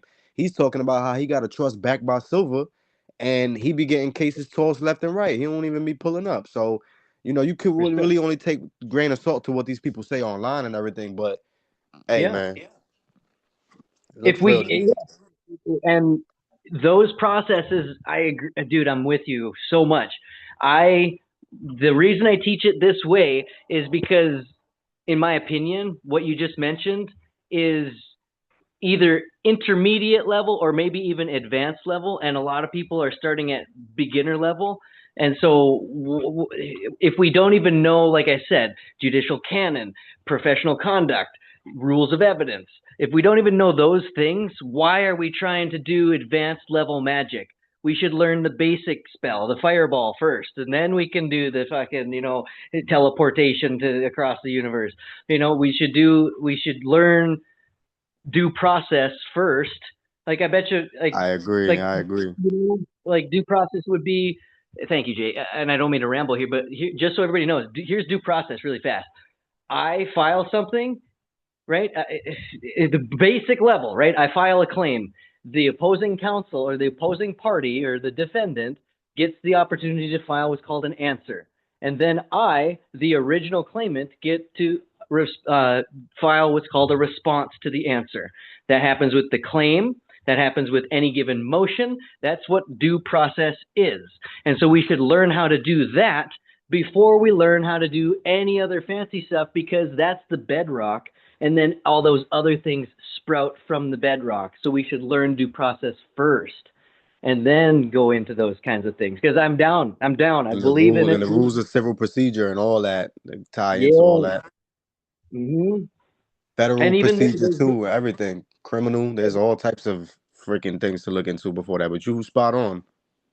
We should, and it feels shitty because it feels like they have the upper hand, because they might have the upper hand because they've been exposed to so much more of it all the time. But you got to know also, like, everybody's been to the doctor. You know how that the nurse does 90% of the shit, and then the doctor comes in and he sees you for 5 seconds and then he goes back. What do you think he's doing? He's sitting on a fucking computer database that tells him how to be a fucking doctor so he can walk in the room and look and appear like an expert and then walk away. That's how all these industries are. So they have a very limited scope. The reason I brought that up, because they have a very limited scope, these lawyers, of what law is, and we don't. We've been exploring and learning all kinds of different angles of the law and stuff like that. So they are very expert level in certain procedure, but we can be very broad and expert level in things that they haven't studied in college or they don't do every time. Because the other thing is, we have all the time in the world because we have this one case. They have 20 fucking cases a day. They can't goddamn devote any time to, you know what I mean? So they don't have any time or bandwidth to try to study or try to do anything. That's why they lie half the fucking time and rely on fear and intimidation, because they are so overworked and under fucking paid that they have to steal every waking second of their life. And so that's all they know how to do is, how can I craftily steal? And fuck, maybe this will work. And really all they're doing is gambling that we don't know our shit. And because if they lose, then they have to pay for the case, right? Or they have to pay for the bond, right? So they're just gambling that we're dumb as fuck. We have all the time in the world on our one case. They don't have people going to jail. That's what I want to know. When they going to prison? Real quick, that's what we got to keep doing what we're doing. But that reminds me exactly what Shauna was talking about the whole attorney situation. Like, that exactly what happened yesterday in court. I witnessed it. Dude was kind of saying, like, he knew a little bit, but he didn't know as much as we know, not to discredit him or nothing, but he knew enough to know not to say, I understand. He challenged the judge on that, and he kept saying, I comprehend. And the judge was getting tight because he didn't want to say, I understand. And, fast forward, his attorney was standing right there, but he didn't want the attorney. And he kept telling the judge, like, no, I want to present myself. And, he was telling him, like, I'm going to have to ask you a series of questions and all this bullshit, pretty much the little fake ass competency test that they try to do to you. But that brings me back to my original point with Shauna, like, situations with people who don't really understand little things like that. You could object to that too. You could object to the little stupid line of questioning that they try to give to you to determine whether or not you're competent to stand trial on your own. Like, there's little shit like that they try to do to pull you in their jurisdiction or to keep control over you, to show you that they have the authority in this room or whatever the case may be. But who are they to tell you that you can't present your own living soul and being, that you can't make your own defense and all that? You know what I mean? And if you consent to that, there's a possibility that it could work in your favor, because you could just prove that the attorney or the public pretender is acting in dishonor because they don't want to perform in the capacity that you want them to. And you could just prove that, document that, present that evidence to the judge. Like, look, I've accepted your, public servant. I've accepted your, what they call a court-appointed attorney and all that, but they didn't do what I needed them to do, so I had to get rid of them. Now I could show you here that I'm here competent enough to handle my own affairs, because that individual that I gave a chance to couldn't do it. And obviously they know XYZ why they can't do it, because they bound by these certain rules, and they have to, they have three, who they answer to first, the courts, and then the public, and then their client. So we know that. That's why they're not doing what we asked them to do. But it was just funny to see how he tried to like undermine somebody in front of me, and I already know these things, and I was like, I just wish he would just tell the judge, I object, because when he did mine, I didn't really like I wasn't ready to even say any of that, because like with the line of questioning and the way they get you, they be spinning you and they do so many different things. But if you paying attention, you still know when to object or when to say certain things or what not to say. So I was competent, but he started to ask me these little questions, and at that time I didn't object, but I passed it to the point where he was like, okay, I'm gonna let you proceed. And of course I knew what to say and what not to. So that's why he was like, you know what, you could do this. And then he was like, if you want to sign a waiver, you could do that or whatever the case may be. But ultimately, it's just the way how bro was saying, the conduct in which you operate and what capacity that's going to allow them to continue to play you in their face, or they're going to actually, I'm not going to say recognize certain things, but they respect it. They respect certain things if you know what you're doing. If you're going to continue to just say some bullshit like I am the living man and da, da, da, of course they're going to be like, yeah, you're a sovereign citizen. Of course they're going to hit you with contempt and all that. Because there's just certain things that you could say that don't even have to really say, hey, I'm sovereign citizen. You know what I mean? It's just the capacities in general, wearing different hats. They wear different hats all the time. Like bro was just saying, they jumped out the courtroom, jumped out the bench. What she did was not really just change jurisdiction. She just wore a different hat, came in on a different a different capacity is really what happened there. You want to know, maybe you do or maybe you don't know this, dude, just adding on to everything you just said is fucking gold, man. Okay, so I want to add to it. Here's, please take a moment to evaluate however you do it. It's called the Judicial Improvement Act of 1991.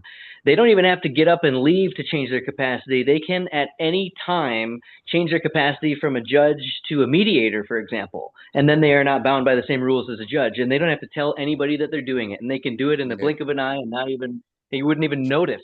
It's just all in how they suddenly are behaving and speaking, and you're like, well, what the fuck? That doesn't seem like a judge. They're not behaving like a judge, right?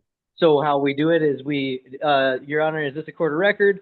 Yes, it is, of course. Okay, well, how can I get that record? Okay, from my clerk of court.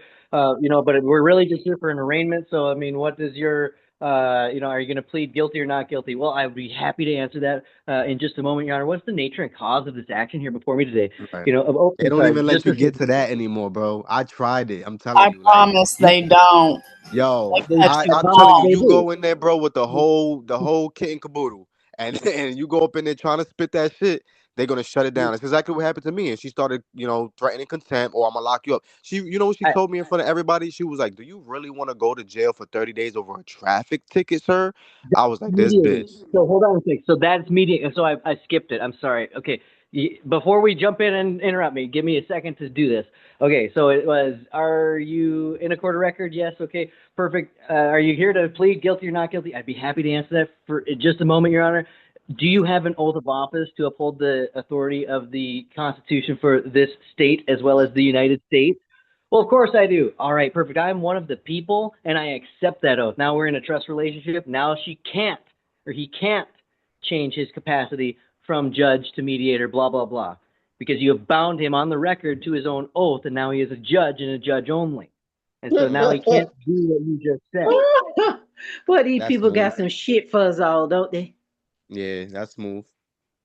So when they say I'll throw you in jail for contempt, that's not behaving like a judge. They are allowed to do whatever kind of shit, right? But if they said that as a judge, you would say, is that good behavior? Are you threatening me? Is that a threat, Your Honor?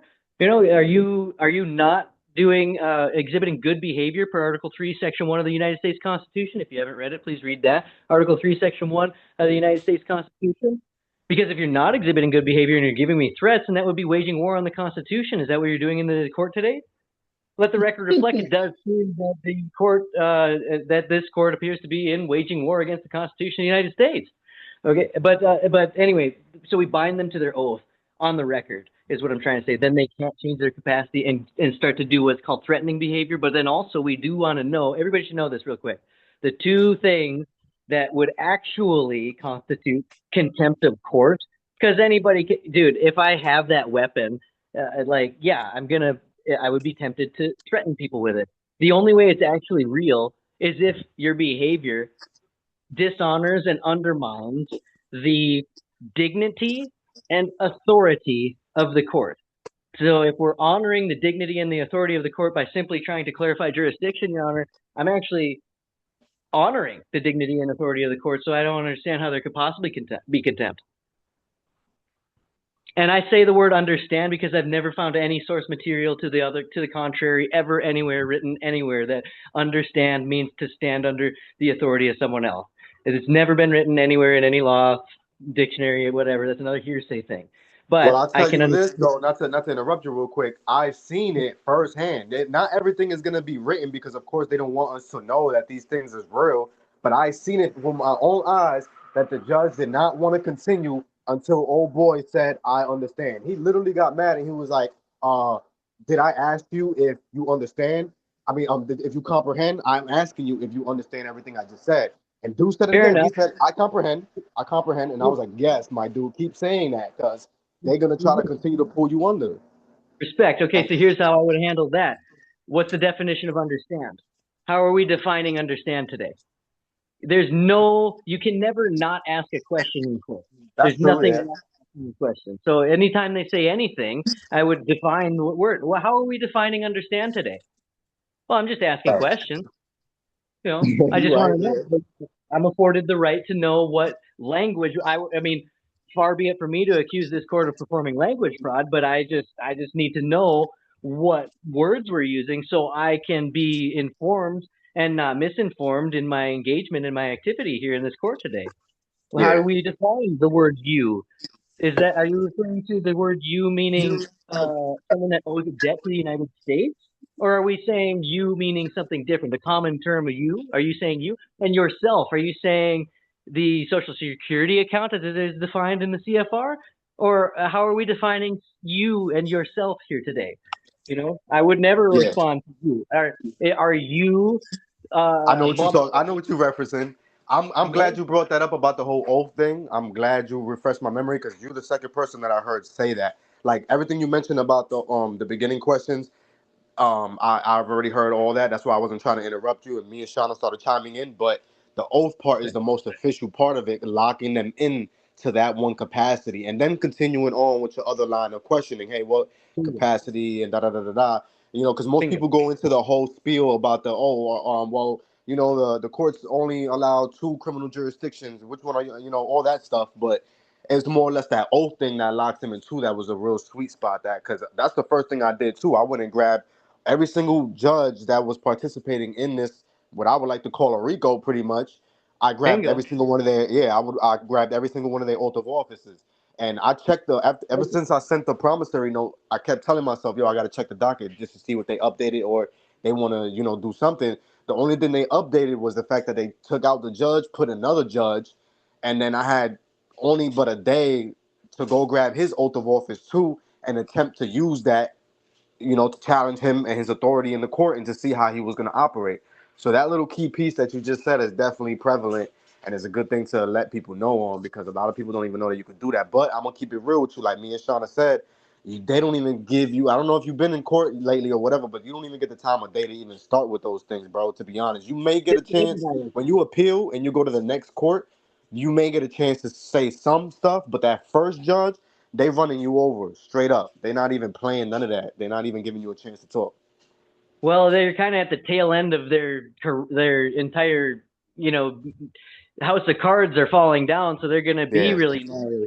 But Mm-hmm. we got to remember, I would appreciate if everybody just goes and buys a friggin' like a booklet that shows everybody the Declaration of Independence, the Constitution, and as well as all of the amendments. And that way you have reference material, but at least know the Fifth Amendment, because that's where due process is, and that's so important. So if they're not going to let us speak, then that's a violation of due process. That goes on the record. It can be an interlocutory appeal. I get what you're saying about appeal, but again, 2 witnesses to an overt act of treason. So are they going to do that? Then perfect. Well, then you just violated my due process in a court of law. Now you're like, good fucking luck. So, but on top of this too, thank you, Jay. I appreciate you. It's fantastic. I want to really stress, yes, having the oath in hand is fantastic, right? I mean, you're going to ask if they have an oath, and then maybe you don't have it in hand, and so you don't actually know if they're telling the truth. Have it in hand in there without them know, like you don't have to wave it in their face, but like have it so that you know the answer, that they do have an oath or whatever. Sometimes these oaths aren't even signed correctly and shit like that, so there's a form I of was the oath. just gonna say that there's ways to look into the oath to see if it's even a valid oath or not, or if it was even honored, or if it was done correctly, like you said, signed correctly, whatever the case may be. There's ways to utilize that against them. And typically, when I've seen people, even in videos, I've seen people ask a judge for it, and their first answer is, "Oh, if you want that, you could get it yourself, or you could go file a public records request." I'm not giving it to you. They shut that shit down. So if you pull up with it, you already got the ball is in your court to a degree, and they're gonna move a little bit different as opposed to somebody who came asking for it. No, I already did my due diligence. I already got it. Don't worry, yeah. Yep. But I'm gonna accept it because you told me what capacity that you're willing to operate under today, and that's Did it. you Anything on the contrary is done with. Did you say you accept it? Is that what you said? No.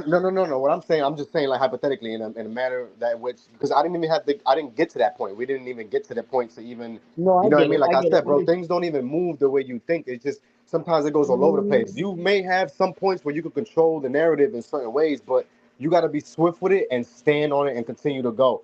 You know what I mean? If you don't, Yeah. then you lose it at one point in time. You're done. And it's a tricky game, and I kind of like it because it's interesting. You can't really, like you said, you can't really predict criminal behavior. So they throw you all over the place, and they do it very well, and they do it for a reason. But as long as the more you know, the less it could happen. That's why Yeah. conversations like these and shit is just so good to have, bro, because it keeps you on your toes. And you just need your rounds. You need to go out there in the field and actually execute these things and perform these things. If you're just talking about it all day, you never get pulled over and never have to Yep. challenge a cop's authority. You never got brought in court, never had to challenge the authority. You're never going to really grasp the full concept of how to perform as a sovereign, free being, man and woman. Yeah. I brag about being a sovereign citizen to people, and like I don't use that. I don't think that that's a bad thing. I think that's actually truly what we are. I mean, it's written. I can find the source material for We where. are. I was gonna say it's And that's exactly what I was telling people. It's in the Constitution. Like I literally, it's funny to bring this up, but like I literally, before I went to court, I made my own little declaration, my own little packet of like a public notice, and pretty much I titled it. I could send you the PDF. I titled it "Wake Up, My People," and I literally brought 20 of them to court, and I started passing them out to people so they could learn this shit. Because I'm so sick of this shit, bro. I'm so tired of it. And I literally attached the oath of office of that specific judge that they were there to see. I was like, this is his oath of office. Like, if he violates this shit, y'all better use this. Certain people I gave it to, they were little dickheads and they threw it to the side and they didn't really read it. And I was like, you know what, fuck y'all. Well, But the ones who took heed, some people even waited for me outside of court to speak to me. And they was like, yo, like you actually know some shit. Like you put some shit in here in this document. I'm like, yeah, bro, they're gonna try to tell you that everything in this packet is sovereign citizen theory. I said, you just heard what they told me in court, right? But you saw what happened. They tucked their tail and they ended up offering me something better. They didn't do what they were supposed to do, which is dismiss it. But I don't got time to argue semantics. But look what they did. They literally just told me, oh, this is sovereign citizen theory. Then turned around and the judge was like, the DA spoke and was like, oh, I would like to confer with the defendant here about something. And the judge was like, okay, you got till 3:15 to speak about this, and at 3:30 we could hear any responses. And now all of a sudden it went from $313 judgment to points on the license and insurance to, oh, we're just gonna do improper use of equipment and no charges. Judge, are you okay with that? Yeah, it don't matter to me. And boom, I was like, you know what? I'll sign. That sounds like something I wouldn't mind signing. And I did sign all rights reserved, without recourse, without prejudice, in red, and all that. So Did you by chance write by, like BY colon and then a signature? I didn't put the by, but I put the colon, my first name, dash, my middle name, colon, last name, colon again. Okay. I'm gonna get to the form of the signature in a moment. If I know why you're forget, saying the by though, but yeah, go ahead. yeah, for sure. And then maybe I'll pitch it to you then. But Jay, so if I forget it to come back to signature, please prompt me to do so. Holy fuck. What was that? Okay, and then okay. So then we talked about the oath. The most critical piece of the oath. I mean, there's many parts of that, right? Like we want to have it in hand. We want to make sure we ask that they have it. But in my opinion, the most critical piece of the oath discussion is when we say, I am as one of the people, I as one of the people accept your oath. Because there needs to be a trust relationship, and for a trust relationship to exist, there needs to be an acceptance. And so now he has to be, like, there needs to be that acceptance. So please, everybody, remember to accept the oath expressly if you're going to talk about the oath. You know what I'm saying? Accept it as one of we the people, because he is the oath to the people, right? And so I accept your oath as one of the people. And the other thing, so I hope that is helpful. And then the other thing I mentioned, if we're going to have the oath of office in hand when we go in there, another thing that I have in hand, and it doesn't matter if it's the certified copy or if it's the OG, like the long form or whatever, right? But have that birth certificate in hand, because this discussion always comes up, right? Are you Ben Johnson? Well, Your Honor, I am the authorized representative for that account or for that entity or whatever, however you want us to call it, right? Well, if you're not Ben Johnson, well, then I'm issuing a warrant for Ben Johnson. You tell him to show up when you see him. If but instead of that conversation flowing that way, I can just hold up the birth certificate and be like, well, the defendant is here in the courtroom, Your Honor. I am just the authorized representative for that account. Thank you very much. What's your birth date? My birth date is irrelevant. And it's also hearsay. I don't even know what you're talking about, right? So you have the document of the defendant, which is the birth certificate in hand, that you can wave like a fucking white flag, not that you're surrendering, but so anyway, my point is have the birth certificate document so that they can't say that the defendant's not in the courtroom, and then they issue some kind of fucking warrant, and then the cops confuse the birth certificate for the flesh and blood or whatever, they deal with all that bullshit. Yeah, that's sauce right there. That's funny as hell because I could see that playing out, but that's some sauce right there. I'm gonna have to do that. God forbid I end up in another situation like this, even with a little minor speeding ticket. I'm definitely doing that, and there's no way they're gonna stop me. Always go in there. The defendant's right here. The defendant is in the courtroom. He's right here. Yeah, that's funny as shit. I got to see their reaction after that one. Their eyes get big, and then they're gonna always try to latch on to because I don't know if we know what surety means. I can talk about surety sometime, but they're trying to make the flesh and blood surety for the piece of paper, right? And what we're trying to do is say, no, you're trying to go after the piece of paper, so have the piece of paper in the courtroom. So in regards to that, how do you feel about DBAs? Because I've seen plenty of scenarios where people would have their shit together with the DBA, but they still violate your rights and acknowledge only the ens legis, and they want to continue to associate you with that. They don't give a fuck if you're this El Bay or that El Bay. They just want to continue to name the ens legis. And I know you could object to that, but what do you feel about that? How do you play that out? Sure. I'm just give me a moment here as I think on. Okay, so they are still trying to identify. Oh, they would say something like this. Here's what they believe, and they might even expressly say it this way. And we already talked about it. I think Shauna brought it up, and you were saying even well, you showed up, right? So if it's not you, then what are you doing here, right? And because what we're supposed to do is before we even go in there, we file with certain paperwork that says, I am appearing as special because the paperwork is actually your appearance, by the way. Your paperwork is what appears. And then you go but what they'll say is, well, the presence of the body cures the error in the name. The presence of the body cures the error in the name. So if we didn't first address that with paperwork in the beginning, and we say, well, I'm appearing on special appearance, because the only thing you're doing in special appearance is challenging jurisdiction.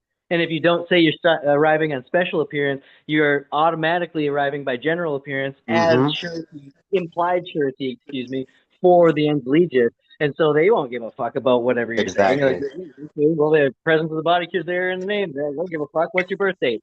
And just to chime in on that real quick, I even told the first judge, I said, I'm here under duress and threat of arrest. You know what she had the nerve to tell me, which you probably heard before? No, you came here on your own free will. I looked at this lady like, you could not be kidding me right now. Well, it's kind of true, though, right? It's the same thing. Like, if somebody has a gun to my head and says, kick this dog, and I kick the dog, I actually chose to kick the dog. That's a fact. I get what you're saying, but exactly what Shauna was talking about. It's a lot of there's a lot of ways that you could, go about this. This is a big debate right here, this topic. But more or less, it was the threat and the coercion, like somebody had Yeah, mentioned well, earlier. You were coerced to go.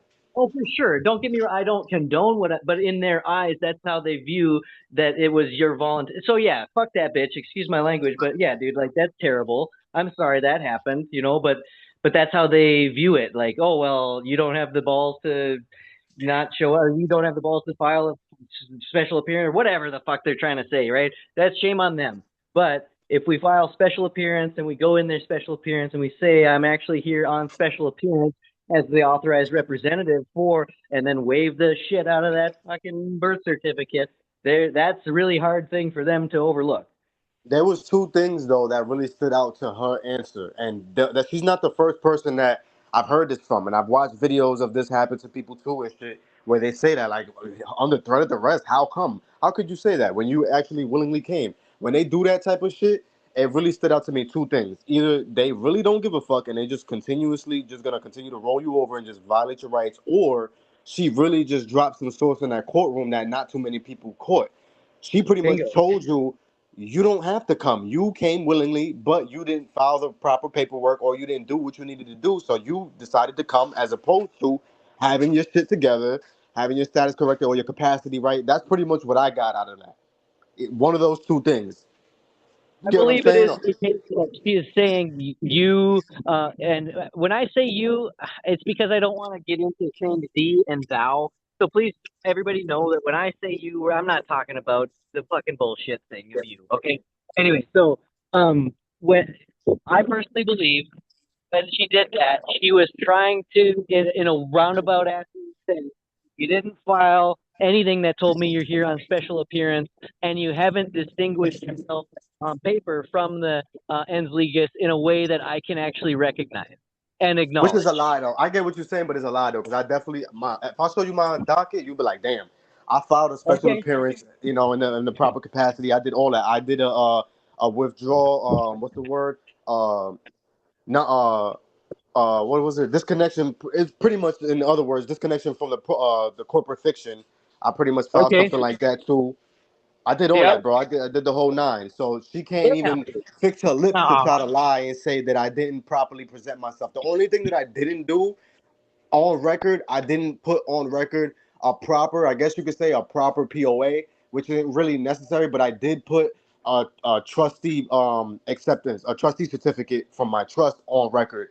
And obviously I had put Oh, my UCC into my trust. I had put all derivatives thereof when it pertains to my name. It was a name. I put it in my trust. So I had trustee authority, fiduciary authority over the name. And I can't really say, I guess, the estate because I haven't finalized the age of majority situation yet, but I took authority over the name by way of funding yeah. the trust with the UCC one licensing. Respect, dude. Okay, dude. Okay, so yeah, there's some stuff that is going on here. Jay specifically, but everybody. I have just decided. I usually keep this private for my one-on-one clients who pay me quite a bit to do to teach them what I'm gonna this affidavit that I was given by my mentor Tony Fryrie. He is a lawful patriot on TikTok, and I've learned his process very well. It's I call it pre-litigation. Some people call it the private administrative process. Anyway, I've got an affidavit that boxes them in from every direction and that leaves them no fucking wiggle room. And it is how I teach many things. And it's a 34-point affidavit, and it's very thorough. And it usually takes me, I'd say, depending on their schedule, it usually takes me, I would say, somewhere in the neighborhood of 2 hours to go through this affidavit with people. And I'll do a live session going through this absolutely for free for members because I think it's going to because it answers all the questions that we've been doing all in one single document, and it addresses everything. And I will do that so that we can appear as special appearance, and you're going to just see how much teeth this affidavit has. And I'm not saying like, oh, well, mine's the best. I didn't even write the fucker. It's definitely Tony that did this, and so I am his understudy or one of them, and I will expose this Like I'm not kidding. I usually charge $1,000 to go through this process, but I will do it for free for everybody because I think it's time that really we use their nuts as a speed bag, or you know what I mean? Like it's enough is enough, and so let's Yeah, get everybody on the same page. If you want that, if Bliss. you want that, Of course. tomorrow, Would you be able to show it split Appreciate screen? it. yeah, I'll be showing it on my screen, and I'll be walking through it, and I'll be narrating it. Yeah, yeah, Okay. Yeah, that's love. I'm and definitely with that, bro. Because the same thing you talking about is what I do for people all the time. That whole Google Drive of the whole One Nation thing, I literally be sending that to anybody who really needs it and they going through some serious shit. I don't care. I'm not yeah, about to charge somebody for something that I got for damn near a penny. You know what I mean? So yeah, yeah. Well, I had to, yeah. I mean, I had to go through it to anyway, but yeah. I mean, I gotta eat too. You know, this is what I do for work aside from my nah, contract for work. sure. But and honestly, what I say to people is, I get people to fire their lawyer and come work with me and learn how to be their own. And so I charge 1% of whatever they did with their lawyer. But I guess my point is one of my points here in this affidavit.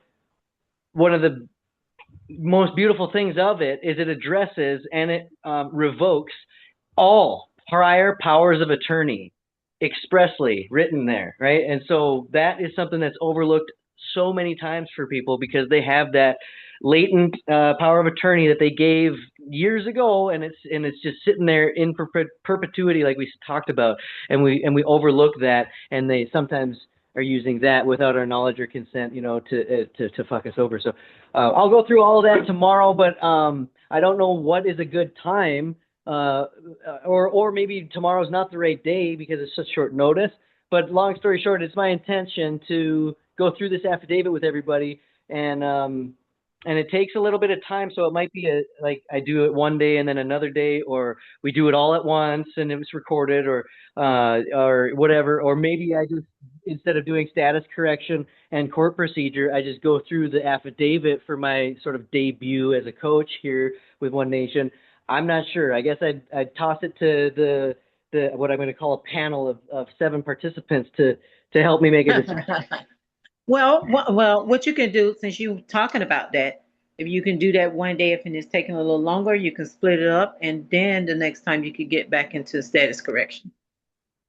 Well, okay, perfect. You'll see also how the affidavit itself is the status correction. Okay. Sounds fair Yeah. enough. Maybe Whenever, everybody else will whenever, agree.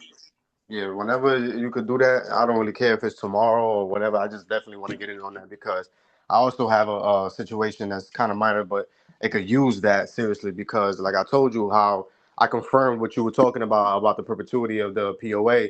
Because when you try to go back and handle certain situations, they always going to refer you to the lawyer and be like, "Hey, go speak with your attorney that you have on file." And I've already mentioned to them, I don't have that dude on. He's not on the payroll or anything, and you know what I mean. He's not retained already, so I would have to pay him more to be able to do that, and he's not dealing. They don't deal with them type of matters, but that's all behind the scenes shit. They just keep whatever you're dealing with, whatever charges you call, they're gonna try to help you beat it or amend it or whatever. That's it. They're not worried about, oh, you want to go back and retrieve some funds. Nah, so I have to. What's been happening to me for my past cases, they've been trying to charge me, even though I just got off probation. Last year, they trying to still charge me for the monthly court fees and costs and fines, and saying that it was a court ordered by the judge or whatever. So their internal collections bureau division is trying to say that if I don't pay, they're going to try to take me to court, and the judge could review all this or whatever the case may be, and I have to go all the way back to PA to go and hear this and deal with this. So I have to file something in regards to what you're talking about to get rid of my power of attorney, and to also get rid of this stupid debt, whether it's, filing a cease and desist and more, and that affidavit you was talking about. Yeah, so it's definitely gonna help, bro. I would appreciate that. Okay. Okay, heck yeah, Jay. I guess here, Shauna, maybe you can help me think of the.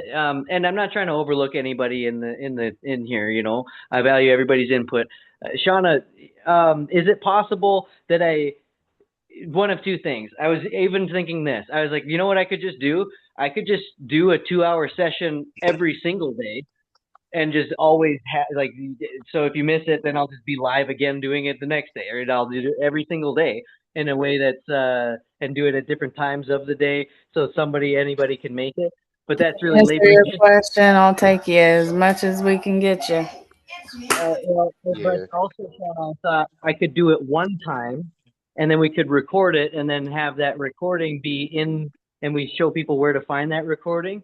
But then I thought this too. We could do exactly what I just said, and then use that recording with a live broadcast, so then people can join a live, but it's really just a recording of me doing that, and we do the me every day doing it at different times of day or whatever for people. And so it's not like around the clock, but like maybe Tuesday it's at 2, maybe Wednesday it's at 8, maybe, you know what I mean? And like you can have it be a live broadcast, but it's a recording. Is that possible? You just gave me a great idea. Thank you so much. Yeah. If we can work something like that out, maybe that's helpful. But again, if we just have it be a recording that they can find, I think that's just as effective too. I just don't want my recording to go out anywhere, so I would need to have some kind of agreement, an honor system with everybody that like this is where you access it, because we want to pull people into One Nation. Also, I'm looking out for the best interest of One Nation, everybody, right? So for $2, I think that's more than fair to ask for people to come in and watch this this one thing, in addition to everything else we offer. What do we all think? Sure. I mean, that seems feasible, you know, depending on.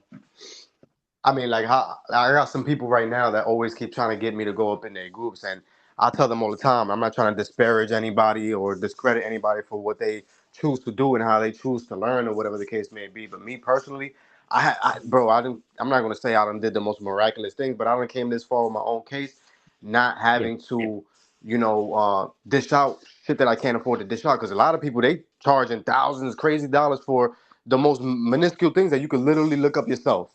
Like, oh, Yeah. let me get this document, bro. Go on Google, go on Scribe. You could get it yourself. And people literally be trying to wax people, and it's like, yo, bro, we're supposed to be helping each other. But like you said, it is some people's way of life, you know. So I respect the hustle. There ain't nothing wrong with that. Yeah, and it's only $2, bro.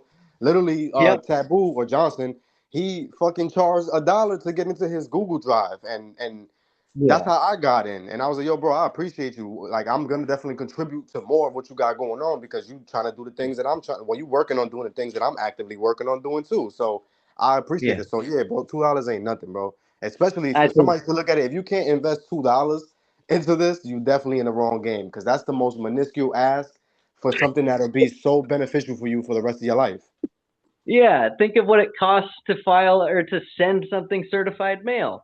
If you can't pay $2, you're not gonna do much with much in this world. You know what I mean? In this world being the freedom movement. You know? So okay, I appreciate it. Yeah, I'll get with Shauna. I don't know if I'll do it tomorrow, but I'm gonna go live tomorrow at 7 Central to speak on some of this, and I guess I could have my arm twisted to begin starting talking about that affidavit and pull it up. You know what I mean? So no promises about tomorrow, but definitely by the end of the week, I'm gonna have a complete video of me reading line by line this affidavit and educating people about that. Is that fair and cool and acceptable for everyone? Sounds Yes. like a plan. Groovy. I didn't quite hear that, but okay. I know we all kind of said it all at the same time. I said it sounds like a plan.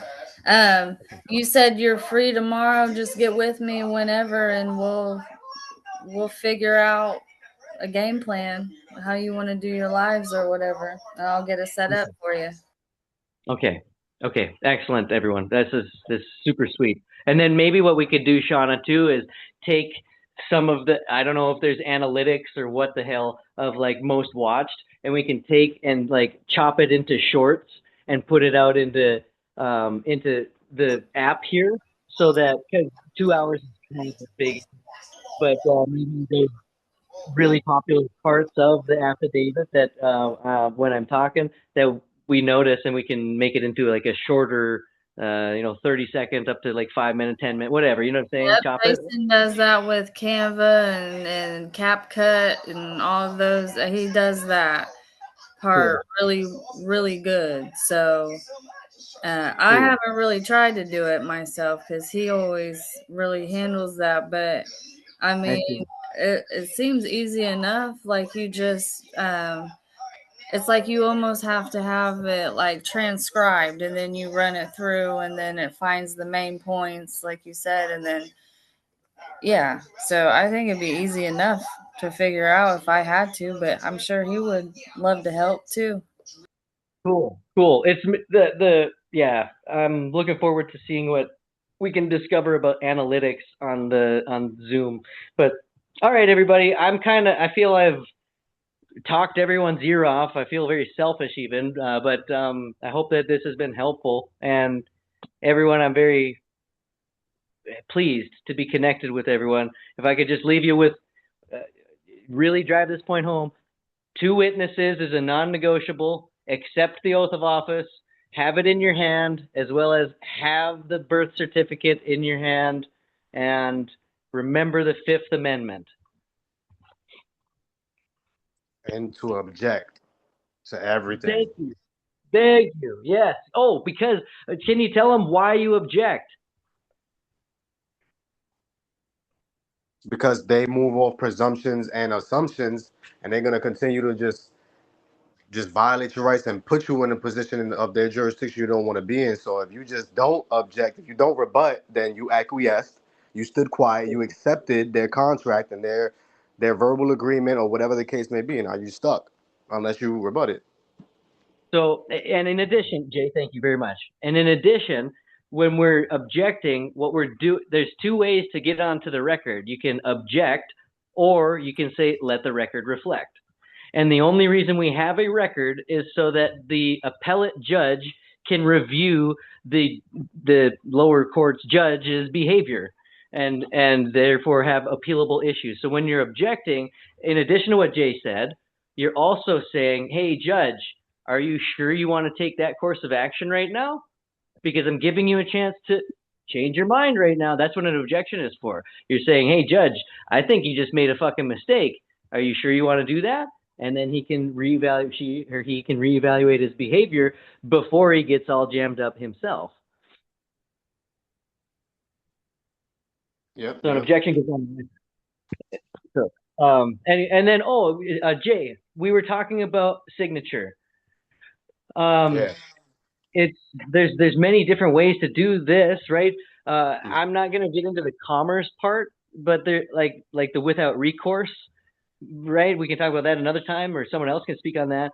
But when we say without prejudice, of course, we're saying, I reserve all my rights without prejudice to any particular one. I guess I skip. I don't say without prejudice anymore because I find it more effective to say all rights reserved. How do you fuck that up in interpretation? All rights reserved on the top, and then by colon. The reason I say by colon is because if you in this, you can accept it as hearsay or you can discover it for yourself. So what we're doing is we're creating art, and all of this is actually just theater and art. So everything I'm creating, I'm going to sign by, and now I've separated myself from the ens legis at arm's length, they call it. And so by colon is saying, hey, I'm not this fucking thing. So anyway, by colon, the squiggle, or however you sign the name, right? And then I guess you could do first hyphen, middle, colon, last, if you'd like to do that. And then I always put auth, like AUTH, REP, and then because they can come behind and add any capacity or anything else to the signature, I always end a signature with a full stop is what it's called, but we in America call it a period. So once again, it's all rights reserved, and then on the second line, by colon, however you want to format the name. I've always seen first hyphen, middle, colon, last be very effective. And then you could just put a period right there, but I want to go the extra mile and really showcase what's called the capacity, right? So I used to do beneficiary, but really that's private privileged information. They don't need to fucking know that. So I now say authorized representative. And then I put a period. And that's a really long fucking thing to say, so I put AUTH space REP period. That's how I do things with that. Now, if I'm under threat of duress and coercion, I don't even put a name. I just literally just put the word, the letters T period D period C period. Anyway, I hope that was helpful, you guys. Jay, did you want to add anything to the signature talk right there?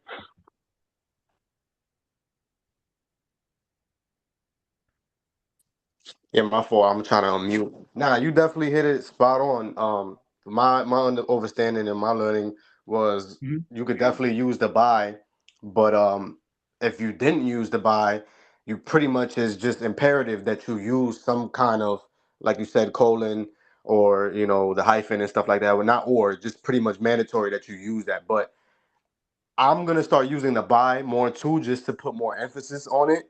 But like I said, according to my understanding, you never really had to, as long as you separate it, and that is a version of showing that you're operating in a certain capacity by separating the name, because obviously we know we have the last name as the predominant business name that they tie us to the Ensley just and the corporation, and then you have your family name, and you could identify as that or tell them your whole name. But typically, according to people like us who understand jurisdiction and private capacity and all that, you never want to really identify with the last name in general. But if you have to sign something, sign it in that capacity, like he was saying, by such and such, and it's gonna work out perfectly, as opposed to you just signing the regular way you do.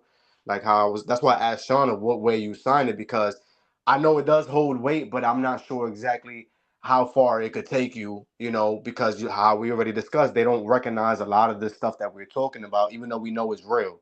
You know what I mean? So it definitely is better than not doing it. I could say that for a fact, especially when you're dealing with corporations. Well, these banks and these courts, they are corporations, but when you're dealing with Citibank or whatever, you're trying to get a loan or whatever the case may be, anything like that, and they, like how he said, if you don't endorse it correctly, that's exactly what they do. They're gonna come behind you, put the proper endorsement for you, and go cash in on that, securitize it, and monetize that shit if you don't put the right proper endorsement on it. So you hit it spot on, bro.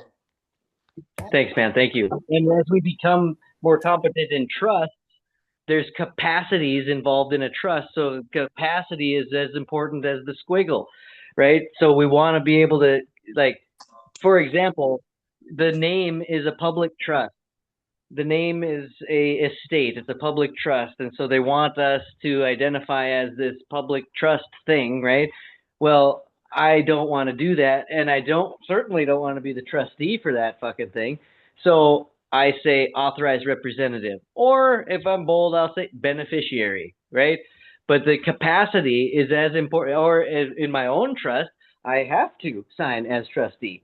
Right? In certain, so there's capacity is almost as important as the squiggle itself too. So we want to remember that there's a lot that goes into a signature, and we want to be able to articulate. We can talk about it again, and then the full stop, just like he was saying. You don't want to give them any wiggle room. So I make that period or full stop very visible. I mean, I make it obnoxious sometimes.